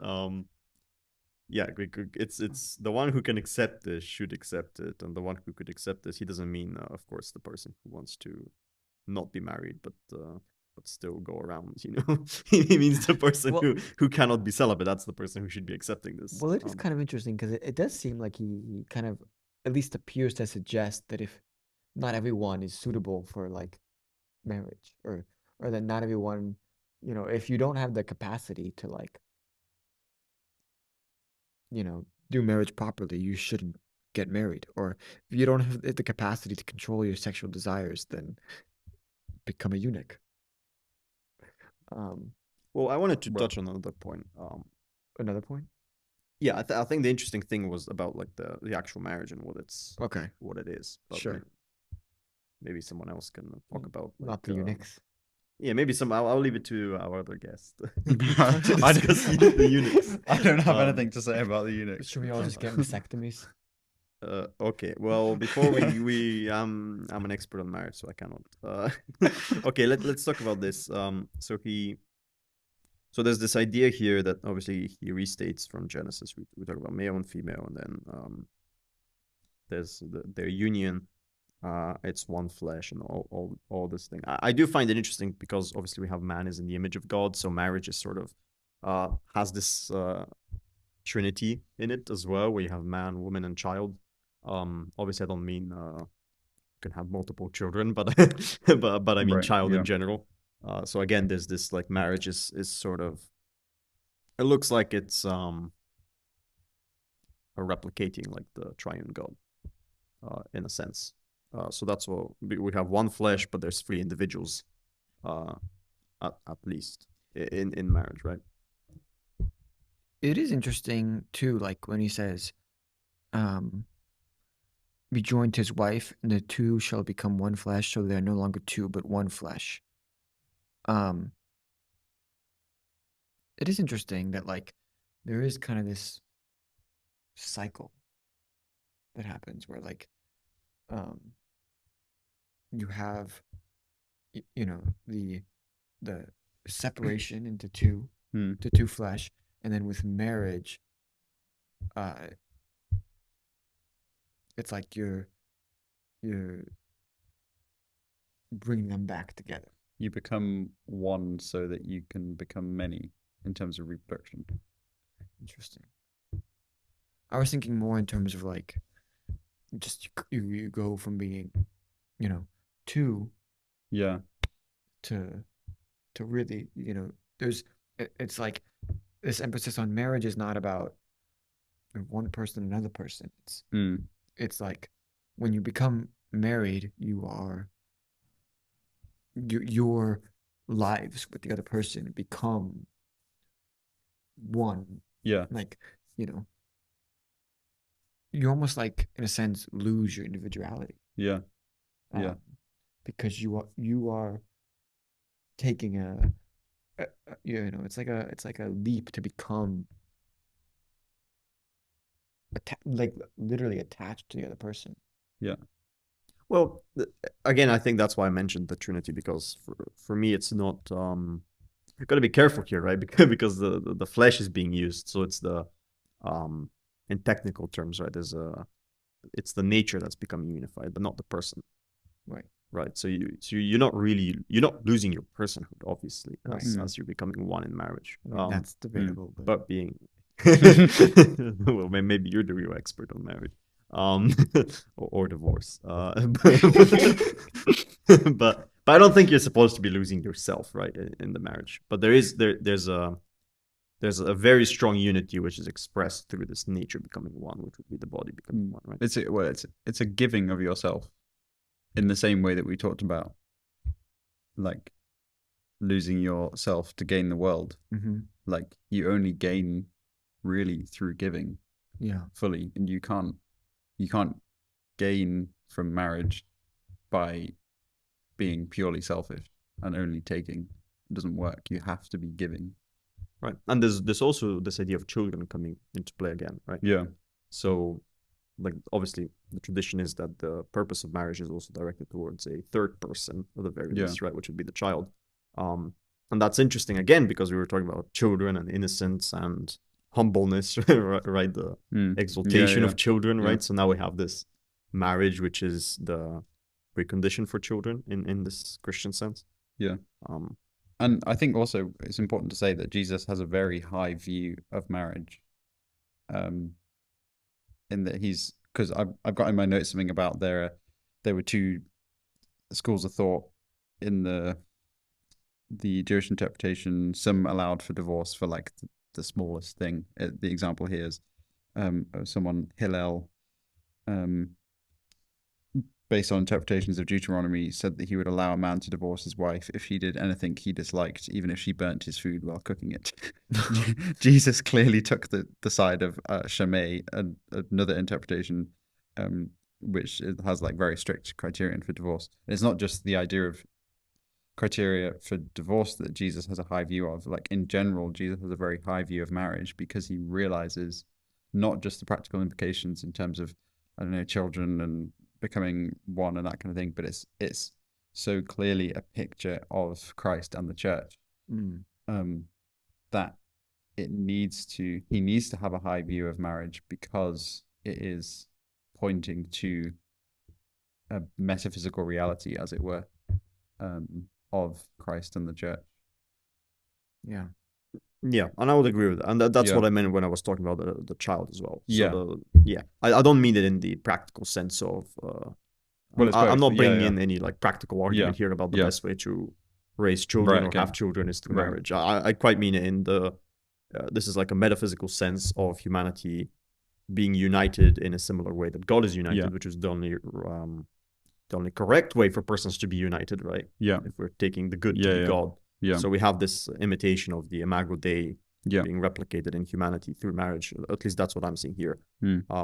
So that's what I'm getting from, like, partly from this, and that's why it's so important for the marriage to occur. And then the divorce is more like the practical application of humanity creeping in again, because we have this like picturized image of marriage and what it's supposed to be, and then we have reality, which obviously is different. So that's why you have to make these compromises and talk about divorce and things like that. Which is, well, do you guys have anything about unfaithfulness being the main? For my translation says unfaithfulness. Your one said immorality. Yeah, sexual immorality, not immortality. Not immortality.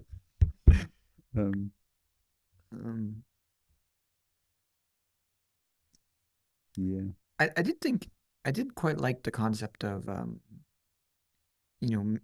marriage in the sense, like, there is the joining, but there's also the leaving of the father and the mother. And I was thinking about, like, in ceremonies, how it's the handoff of the father walking the daughter down the aisle and handing him to. I think that's quite an interesting, I don't know, motif of, like, there's honor your father and mother, but you're kind of giving that up in a sense. Not giving up the honoring, but you're and it also can be interesting when you think about, like, the role that the father and mother have in letting go of their child.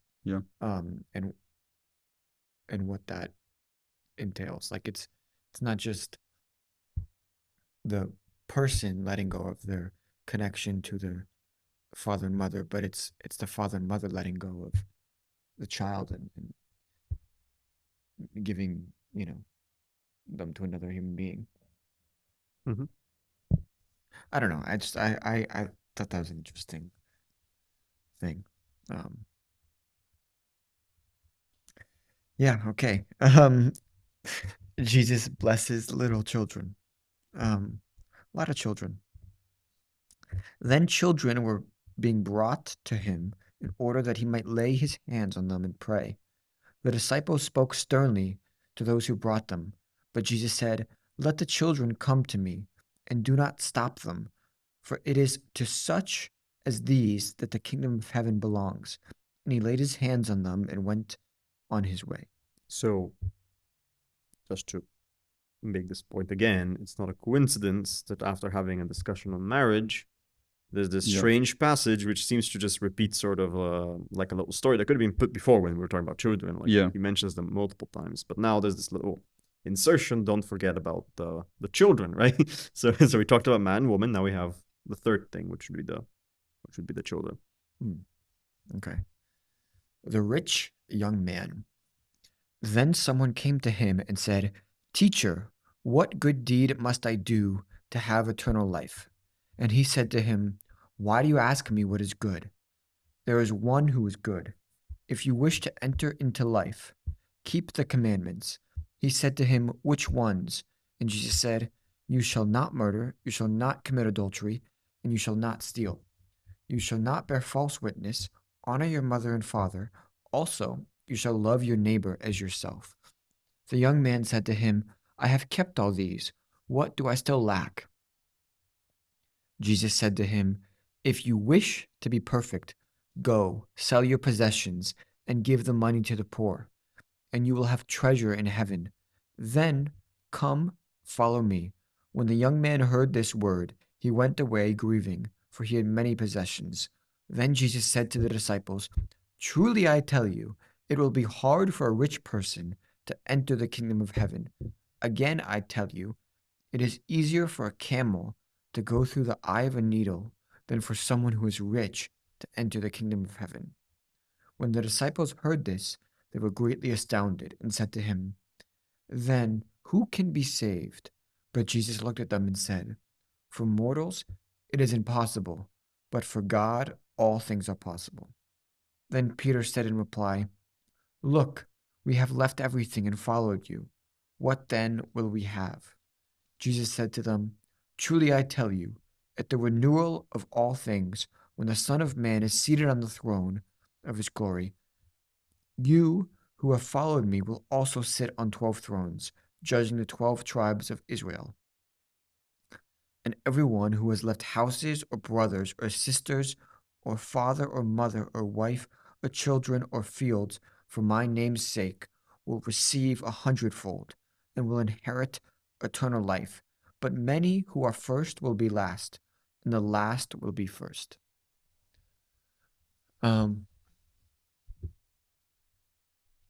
This is, I think, a tough passage for a lot of people to hear. Yeah.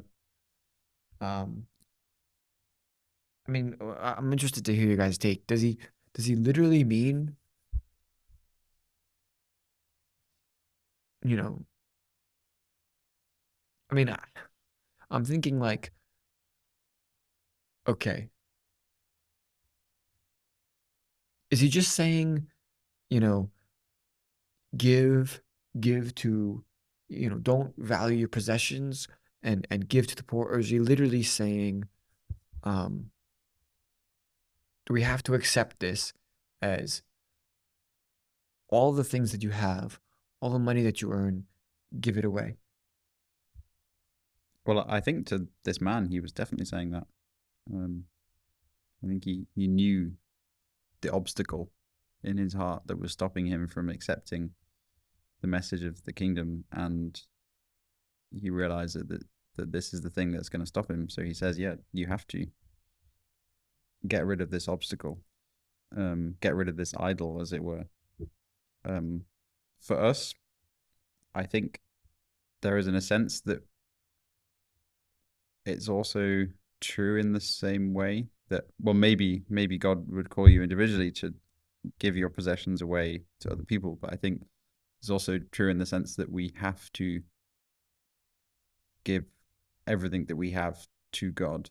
We have to devote everything that we have to God to follow him. We can't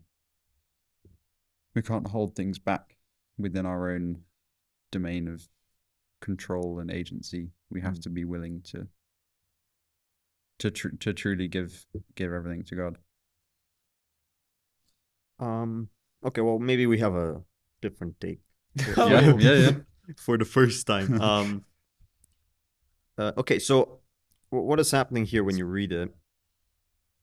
at least from what I'm seeing, is that the first thing he asks is how to be good, right? And then we Yeah. have this metaphysical statement of there's only one good, it's God, right? Yeah. So goodness comes from him. And then we have this idea. He says, okay, but how do I follow that good? And then he says, follow the commandments, which are then listed. And then he says, okay, but I've done all that. Okay, so already that's we're a bit skeptical of that, because before on the Sermon on the Mount, right, Jesus talks about the commandments, and he puts the spiritual meaning on them, which is even if you think of those things, Yeah. you're already Yeah. committing them. So already I'm skeptical of this man's answer when we interpret the commandments not from the traditional perspective, but from Jesus's perspective. And I think Jesus is also skeptical of that, because that's obviously how he interprets them, because that's what he said. So he says, so the way he answers him is, then, okay, if you want to be perfect, then you can do all these things, which is sell everything and give it up. And then obviously the man gets sad and leaves. And then he says that it would be harder for a rich man to enter the kingdom of heaven, presumably because he has more to lose. That's what I'm assuming he's talking about here, right? If you don't have much to lose in terms of those positions. More to lose and more to distract you and be an obstacle, yeah. Okay, yeah. Yeah. And then the disciples obviously become quite sad as well, because they said, who then can be saved? Because they don't see this as a possibility. Yeah. And the answer he gives is that with God's help, then you can be saved. Yeah. So I actually think it's not as clear cut as where the man is just saying, what is good? And then he's saying that these are the rules for being good. You have to sell everything. And the man says, I can't. And then he leaves. I think there's this thing going on here where we have, where Jesus talks about the sinfulness of humanity, because he exalts the good, puts it in a higher place than even they had at that time. Yeah. Like he did at the Sermon on the Mount, right? Yeah, He's doing yeah. the same thing Yeah. here, where he's saying, well, if you want to be perfect, right? If you want to Yeah. be truly good, this is what you do, because you don't need these things in reality. But then he sort of brings it back down to us, which is the role of Jesus as the mediator, right? He brings it from God to us. So he's doing the same thing here. He's first starting from God's perspective. He always starts from God's perspective, right? He starts from what is actually good, and then he brings it down to us when he actually tells us, because obviously disciples like us are concerned about this. They're saying this is too perfect. You're being unrealistic. That's their main concern, and that's when he brings it back down and says, okay, but you have God's help, you have my help. So that's how I'm interpreting the passage. I don't think it's as clear-cut as him just giving this man presumably impossible, humanly impossible task of saying that it's really difficult. He acknowledges the difficulty, but he also puts God there as a way to get there. Yeah, I mean, I think Jesus is realizing that this man has stuff in his life, and that doesn't necessarily have to be riches. It could be other things that are being idolized ahead of his love for God, of his commitment to God. And so Jesus is trying to reprioritize his life. Yeah. Cool. There's no, go ahead. Did you have any more? No. There's a lot of other stuff that happens though. Let me see.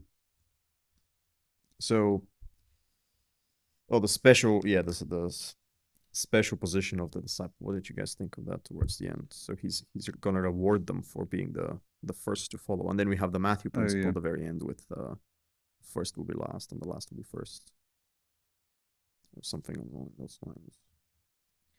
Men who are first will be last. Judging the you who have followed me will also sit on 12 thrones, judging 12 tribes of Israel.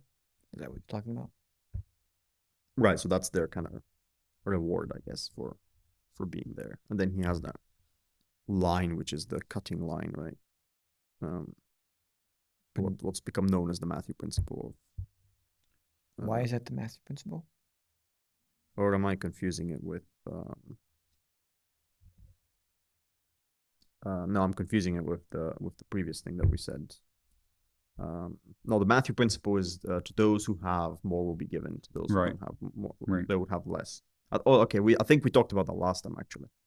I'm pretty sure we talked about last time. So this is not the Matthew principle, but this is also a famous line where he talks about the first will be last and the many who are last will be first. So many interpretations on that. And I think this principle of many who are first will be last and the last will be first. I think either the exact same thing or something very similar is said in the Sermon on the Mount. Yeah. So yeah, it's a pretty, revolutionary, radical thing. Claim that it's almost like a reversal of order.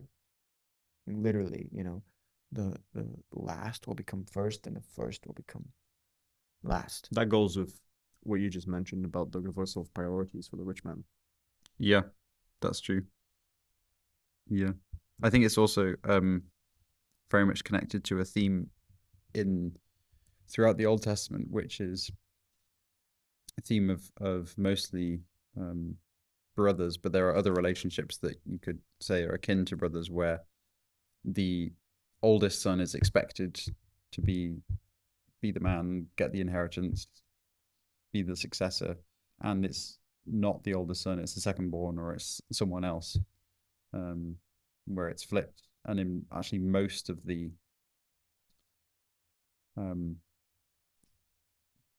brotherly relationships, son inheritance relationships in the Old Testament, it's not the firstborn son that is chosen, is selected, which was the cultural expectation of the time.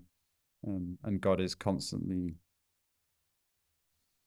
I guess, subverting, maybe the word, constantly flipping the cultural script to show his power and his providence rather than humans created things. And that's not to say that we just flip everything over arbitrarily for the sake of it because we can. It's actually God has specific ways of doing things to show his power and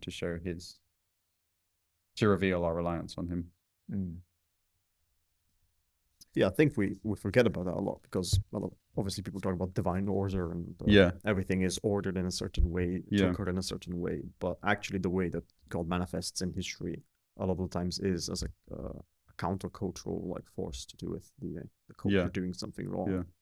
And even Israel, which is like the chosen people of God, right? Even they're constantly struggling with God and can't quite get it right. So and in the Roman context, this was a very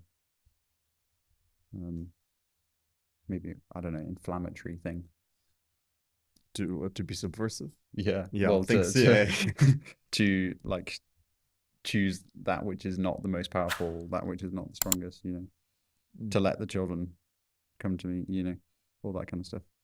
Yeah, so for people who, maybe some people who are listening to this, or maybe some of us who are thinking that maybe this stuff is too obvious, maybe it's too seeped into our own consciousness that we're thinking, oh, why is this considered radical?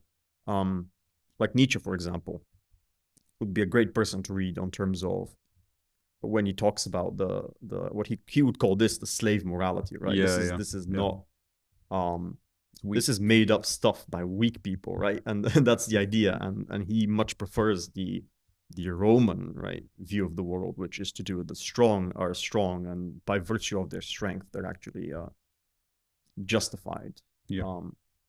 Even though the word justified would also be wrong because there's nothing to be justified for. Right, so it's not like they're doing anything wrong, they're not trespassing against anything. So yeah, if you think about it, even in modern context, there's a lot of people influenced by these Roman ideas, and it's not just a strange idea that's been out of date. I mean, it's been resurfaced many times. I mean, people talk about Jesus' teaching being revolutionary, and in some sense, I think I could agree with that in terms of it was a huge shift. It obviously changed things, but the idea of a revolution normally is turning things almost upside down. You're upsetting the natural order, whatever. Whereas, and I think really what Jesus is doing is he's turning things the right way up. Like the Romans had it wrong in terms of what they thought about power and authority, and well, maybe they had it right in some things, but what Jesus is really doing is he's setting things the way that they should be and giving us that example.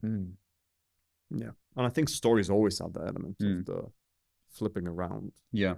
Even if what you're flipping around is actually the correct and what should be like the proper order, there's always this idea Yeah. that it's continually Yeah. being flipped, right? Yeah. And I think definitely in modern cultural tropes in films and things, there's a very popular thing to just flip something around for the sake of it.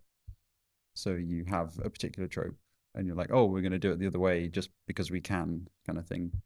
And when Jesus flips something around, it's very purposeful and it's very deliberate and it fits together coherently. He's not just taking the cultural expectations and changing it for the sake of it to be controversial or to be like a rebellious teenager or whatever. Yeah. Counterculture. Like he may be countercultural, but he's not reactionary in that he's changing it just for the sake of it. Yeah, I think that's right. I mean, in order to flip something, you actually have to know that it needs that. Yeah, exactly. Yeah. So obviously, what's happening, the problem that they're having here is like an old age problem with tradition that we began with. Is just this unity and immovability. Like there's no room for any compromise kind of thing going on here. And yeah, I think that's also maybe motivated by their ideas of God being this immutable thing that doesn't change. So they're trying to replicate God in that sense. But yeah, obviously we're seeing that that's actually like leading to no rational thinking on some of these things and actually going against the most fundamental. So I think the flip of priorities that you mentioned before, that's the major thing that's happening here, where Jesus is now saying why those things which were mentioned before, like the commandments, were actually important in the first place. Because apparently it wasn't obvious why they were important in the first place. Yeah. So there's a flip of priorities going on. Chapter 20, the laborers in the vineyard. For the kingdom of heaven is like a landowner who went out early in the morning to hire laborers for his vineyard. After agreeing with the laborers for a denarius for the day, he sent them into his vineyard. When he went out about 9 o'clock, he saw others standing idle in the marketplace, and he said to them, "You also go into the vineyard, and I will pay you whatever is right." So they went. When he went out again about noon and about 3 o'clock, he did the same. And about 5 o'clock, he went out and found others standing around, and he said to them, "Why are you standing here idle all day?" They said to him, "Because no one has hired us." He said to them, "You also go into the vineyard." When evening came, the owner of the vineyard said to his manager, "Call the laborers and give them their pay, beginning with the last and then going to the first." When those hired about 5 o'clock came, each of them received a denarius. Now, when the first came, they thought they would receive more, but each of them also received a denarius. And when they received it, they grumbled against the landowner, saying, "These last worked only 1 hour, and you have made them equal to us, who have borne the burden of the day in the scorching heat." But he replied to one of them, "Friend, I am doing you no wrong. Did you not agree with me for a denarius? Take what belongs to you and go. I choose to give to this last the same as I give to you. Am I not allowed to do what I choose with what belongs to me? Or are you envious because I am generous? So the last will be first, and the first will be last." There you go. So This is interesting. it's very interesting. So he's giving this landowner the same reward to those who have worked the whole day, just as to those who have worked only 1 hour, who have done much less work. So here's the question for you guys: is the landowner in the right? Yeah, that is. Well, and who is the landowner supposed to be? I don't know. Is it God?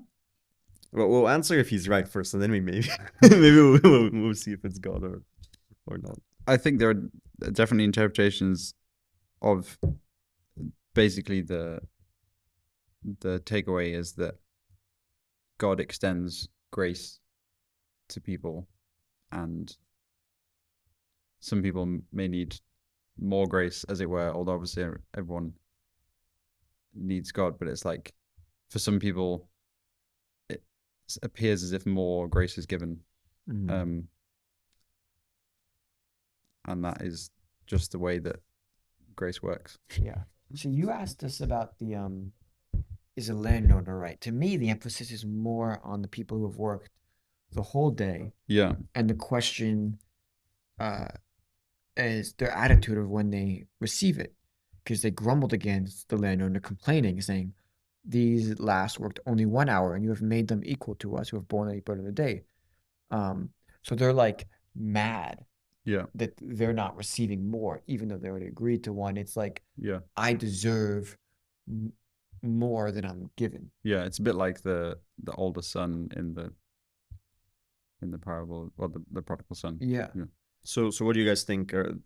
Should they have been paid more for their longer work? Well, that's what's the Well, quote to each. It's more like their longer struggle, let's say. But It's up to the landowner. Yeah. I mean, I think the point is that, you don't deserve anything, Yeah, right? It's not up to you to decide what you deserve and what others deserve. yeah, That's up to the landowner, or what I interpret to be God at this yeah, point. yeah, And I think to me that's the point of the story. yeah. okay. It does. I mean, it does say at the beginning, "For the kingdom of heaven is like." Oh. So yeah, I guess I have a different take. Oh, you Yeah, do? Well, I don't think it's so much emphasizing the authority of God as much as it's emphasizing the entitlement of man. yeah, right. Because what's happening from what I'm seeing here is that they're raising an interesting question about the fact that, so we're taking this is the people who got there first to work would be the people in this life who started to believe in Christ first. Mm-hmm. So their lives would be made more difficult, presumably, in believing in Christ and trying to follow him.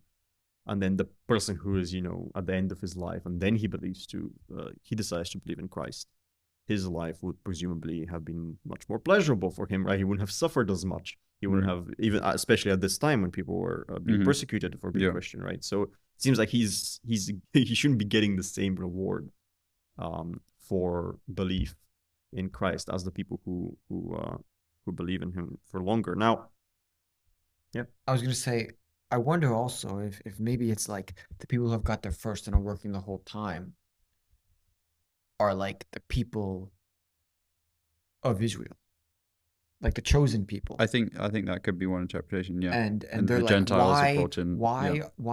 and the Yeah. Gentiles are the people who come here last. Like, why do these people who have just now come to God, Yeah. why are they also going to the kingdom of heaven when we've been, waiting for this and For with thousands you of for years, right? thousands Yeah, of yeah, years? yeah.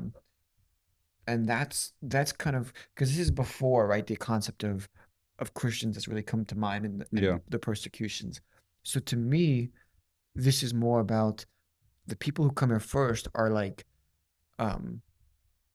the people of Israel, the quote unquote chosen ones, and who are like don't want to let in the Gentiles, and are indignant about the fact that they've been waiting all this time, or for the Savior, for the Messiah. Yeah. And why do the Gentiles who are just now coming to the faith, why do they also get to come to the kingdom of heaven? Yeah. So I think there's three things I want to say. The first is, that's actually a very interesting point that I hadn't considered, but it goes along with Matthew being addressed to the Jews, and it has this historical context. Although I think in that case, Jesus might even have a third answer than what So I have two answers here that I've come up with for why this is correct. One is obviously the one that's being given. There's another one that's more philosophical, and then there's There's a third one if we agree with this interpretation. I think if we're talking about just the Israel and the people of Israel, right, then you could simply get out of this by saying that we're talking about individuals, right? So you don't really have a right to be indignant because you come from a heritage that has worshipped Right. God, Yeah, because yeah. you yourself have not worshipped God, right? So I think that's like the straightforward answer to give. You would just say that that's not equivalent. Like you were born at the same time as a Gentile. Let's say you both converted or you both started doing things properly at the same time. Maybe not likely, but hypothetically, right? I think the philosophical answer would be that this is emphasizing the value of the kingdom of heaven, because if we're thinking of this as an infinite reward, an infinite grace, to be with God, then it's kind of irrelevant to complain about. You Right. get more Yeah. of it, right? Yeah. It just seems like you're being envious and you're being entitled, and Yeah. you're trying to restrict more than trying to get something because you've already got everything. Yeah. So, And you restrict your own capacity to receive if you're envious and grumbling. right, on top of that, you're trying to Yeah. prevent people from coming in. Yeah. And I think that actually might be related to the idea of the Jews and the Gentiles, because you have this idea of keeping out, Yeah. right, of saying that this is a tradition that's only meant for one people. Yeah. And then here we have this parable, which is sort of saying, well, maybe, but when you're keeping out, I mean, it's the thing that you want is the infinite, right? So if you're wanting this greatness, if you don't want this great, right, you already got the greatness. You cannot get more than it. So in that way, the story is kind of strange, because presumably you can get paid more here, but when you're in the kingdom of heaven, you can't go anywhere higher. And it really ties back to a lot of the earlier passages that we're reading, not just the Canaanite woman, but also when the Pharisees are criticizing his disciples for being unclean by not washing their hands, and one of the criticisms from the Pharisees of Jesus was that he's talking to unclean people or low down people, or he's hanging out with people who are not of the high class. Yeah. Yeah. And it's like this seems to be like almost a response to that, of like it doesn't matter when you've come or how long you've been here. And the people who are in the wrong are the people who refuse, like the Pharisees, who refuse to extend a hand or refuse to let the Gentiles in, because they think that they are somehow higher than them because they're the chosen when they've been there for longer. Yeah, and I think there's also this idea that the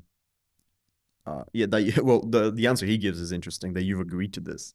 So it's kind of like you've already sort of agreed to work for these terms, and you're getting what you agreed to do, and you it's sort of no promise has been broken here. Nothing unjust has been done to you for not getting paid more. But you're only interpreting it in the light of other people's fortune. Yeah. Right? and you're saying, well, I should be as fortunate as them. So there's a bit of envy here as well going on, where it's like it's like something unjust has been done to you, even though actually what's happened is that the grace of the landowner, right, the mercy that he has been extended to other people. So that's all that's happened. Instead of paying you more money, he's given everybody money. So he's actually extending his mercy to more people. Yeah.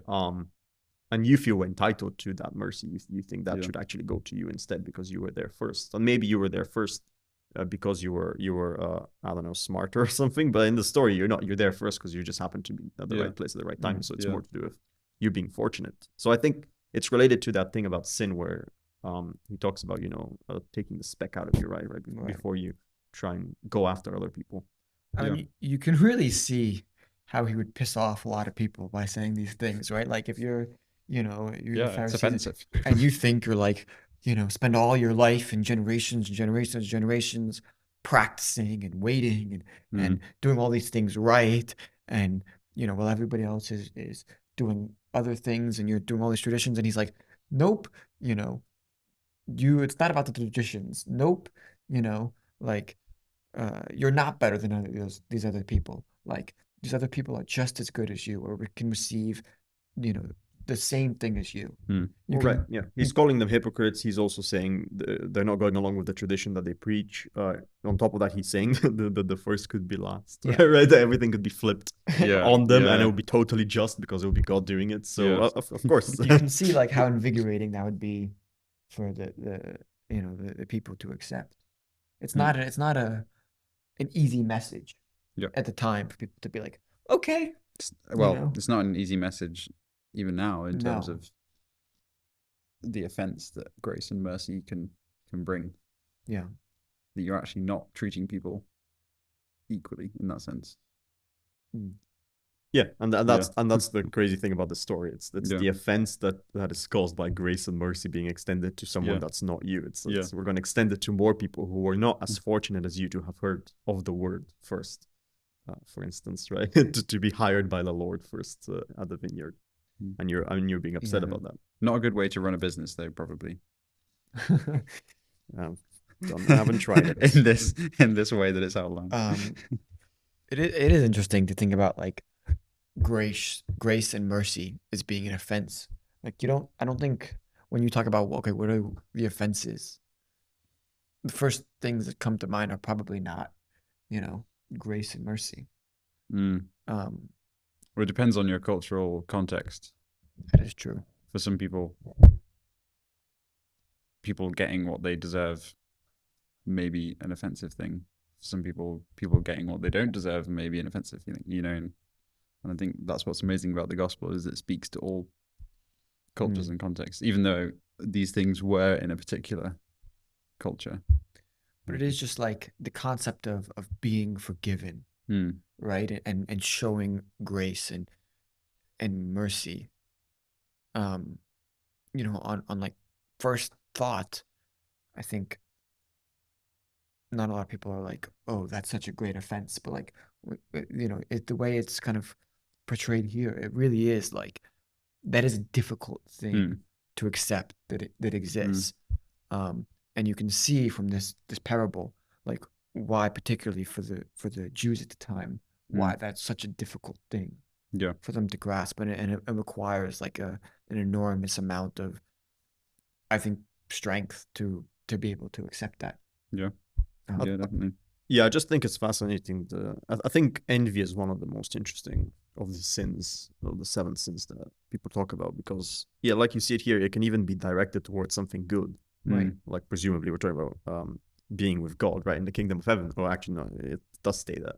So it's funny that that's interpreted as you can be envious even towards that. So again, it's showing it's the disorderedness. That's the bad part, right? It's not even what we're talking about here. It's more like, because the person is asking like, I want to be in the kingdom of God, of heaven, and but then it's like this envy thing where it's like, I want more and more. And since you can't have more in the kingdom, because that's like the highest thing you can have, the only way we can interpret it as higher is to be the only ones there. That puts us higher than everybody else, right? So that's better than if everybody's there. So yeah, you just have the envious because I'm generous. Exactly, that's what occurs here. Yeah. It's like our human nature can't be happy unless there are people that are less happy than us. Right. It's just this weird thing that's going on here with us and how we it's to do with how we perceive what's going on as well, because you agreed to the. So yeah, again, it goes back to this. I'm not even sure if they are deserving, because the idea is that they worked harder, but also they agreed to these conditions before, and they agreed that this was reasonable pay for what they were doing. So again, they're not cheated in any way, but they're being envious of the other people, saying that they don't deserve it because they weren't as fortunate as them to happen to be the first people that he meets, right? Yeah. The first people to bring back. So cool. Okay, third time Jesus foretells his death and resurrection. While Jesus was going up to Jerusalem, he took the 12 disciples aside by themselves, and said to them on the way, "Look, we are going up to Jerusalem, and the Son of Man will be handed over to the chief priests and scribes, and they will condemn him to death. Then they will hand him over to the Gentiles to be mocked and flogged and crucified, and on the third day he will be raised." The request of the mother of James and John. Then the mother of the sons of Zebedee came to him with her sons, and kneeling before him, she asked a favor of him.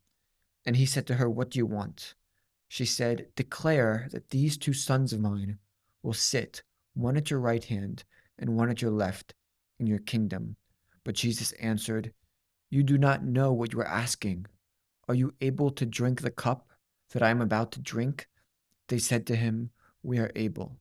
He said to them, "You will indeed drink my cup, but to sit at my right hand and at my left, that is not mine to grant, but it is for those for whom it has been prepared by my Father."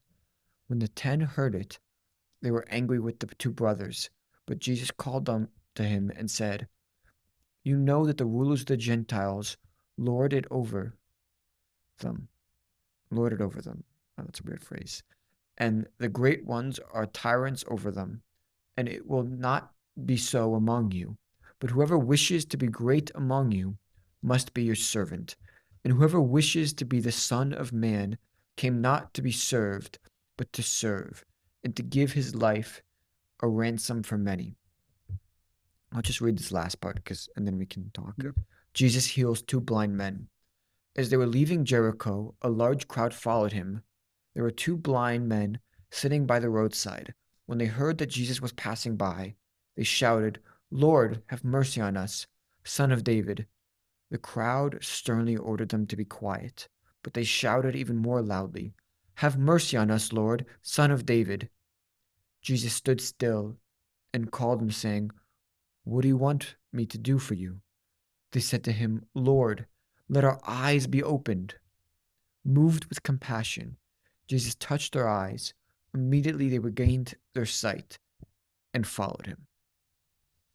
Okay, before we talk about this, there was a really funny line that I missed out on talking about a couple of pages back. Okay, so on at the beginning of 19, there was this so large crowds followed Jesus, and he healed them there. And then some Pharisees came to test him.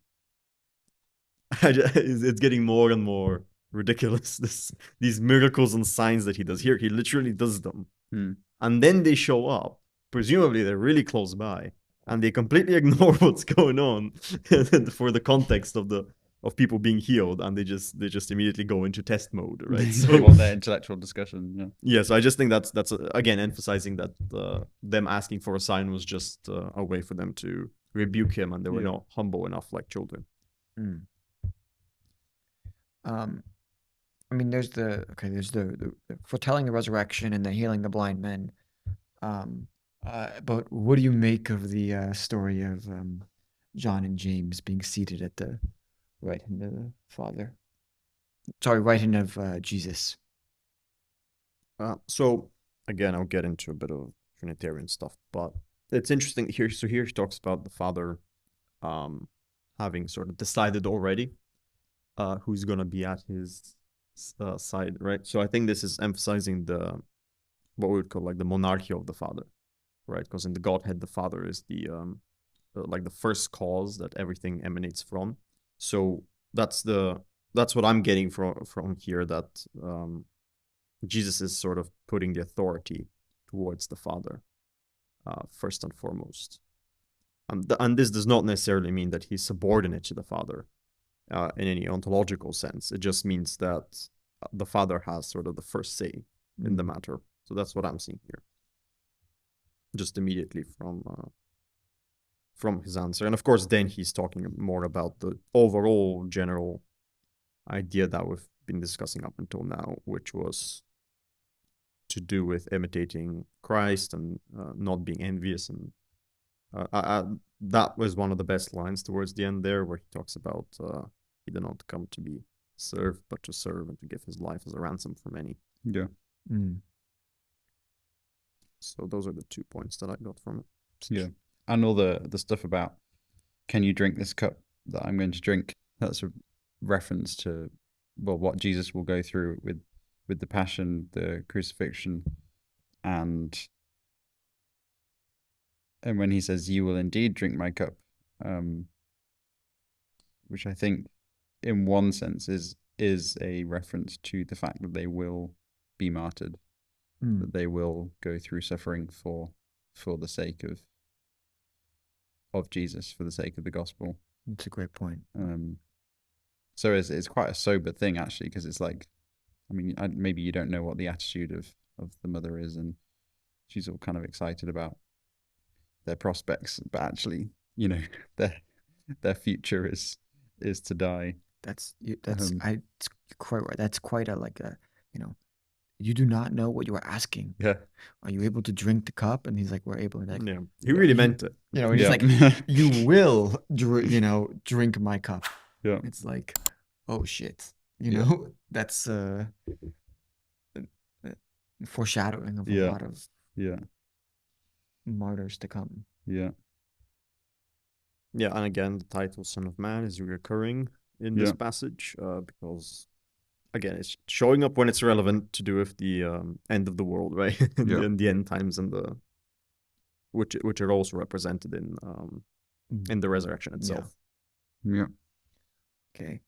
On that note, I think we should wrap it up.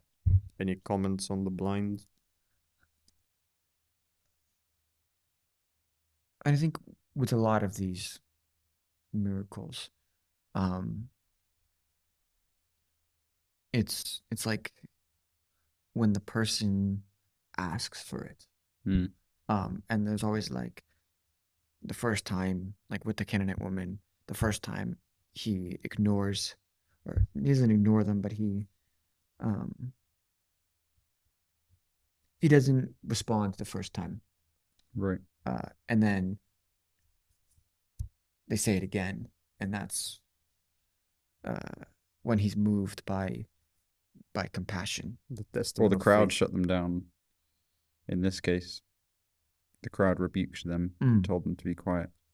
Right, and we have, but you're right about the Yeah. idea that we have repetition to show faith, right? Yeah. So Yeah. they're actually being serious about something.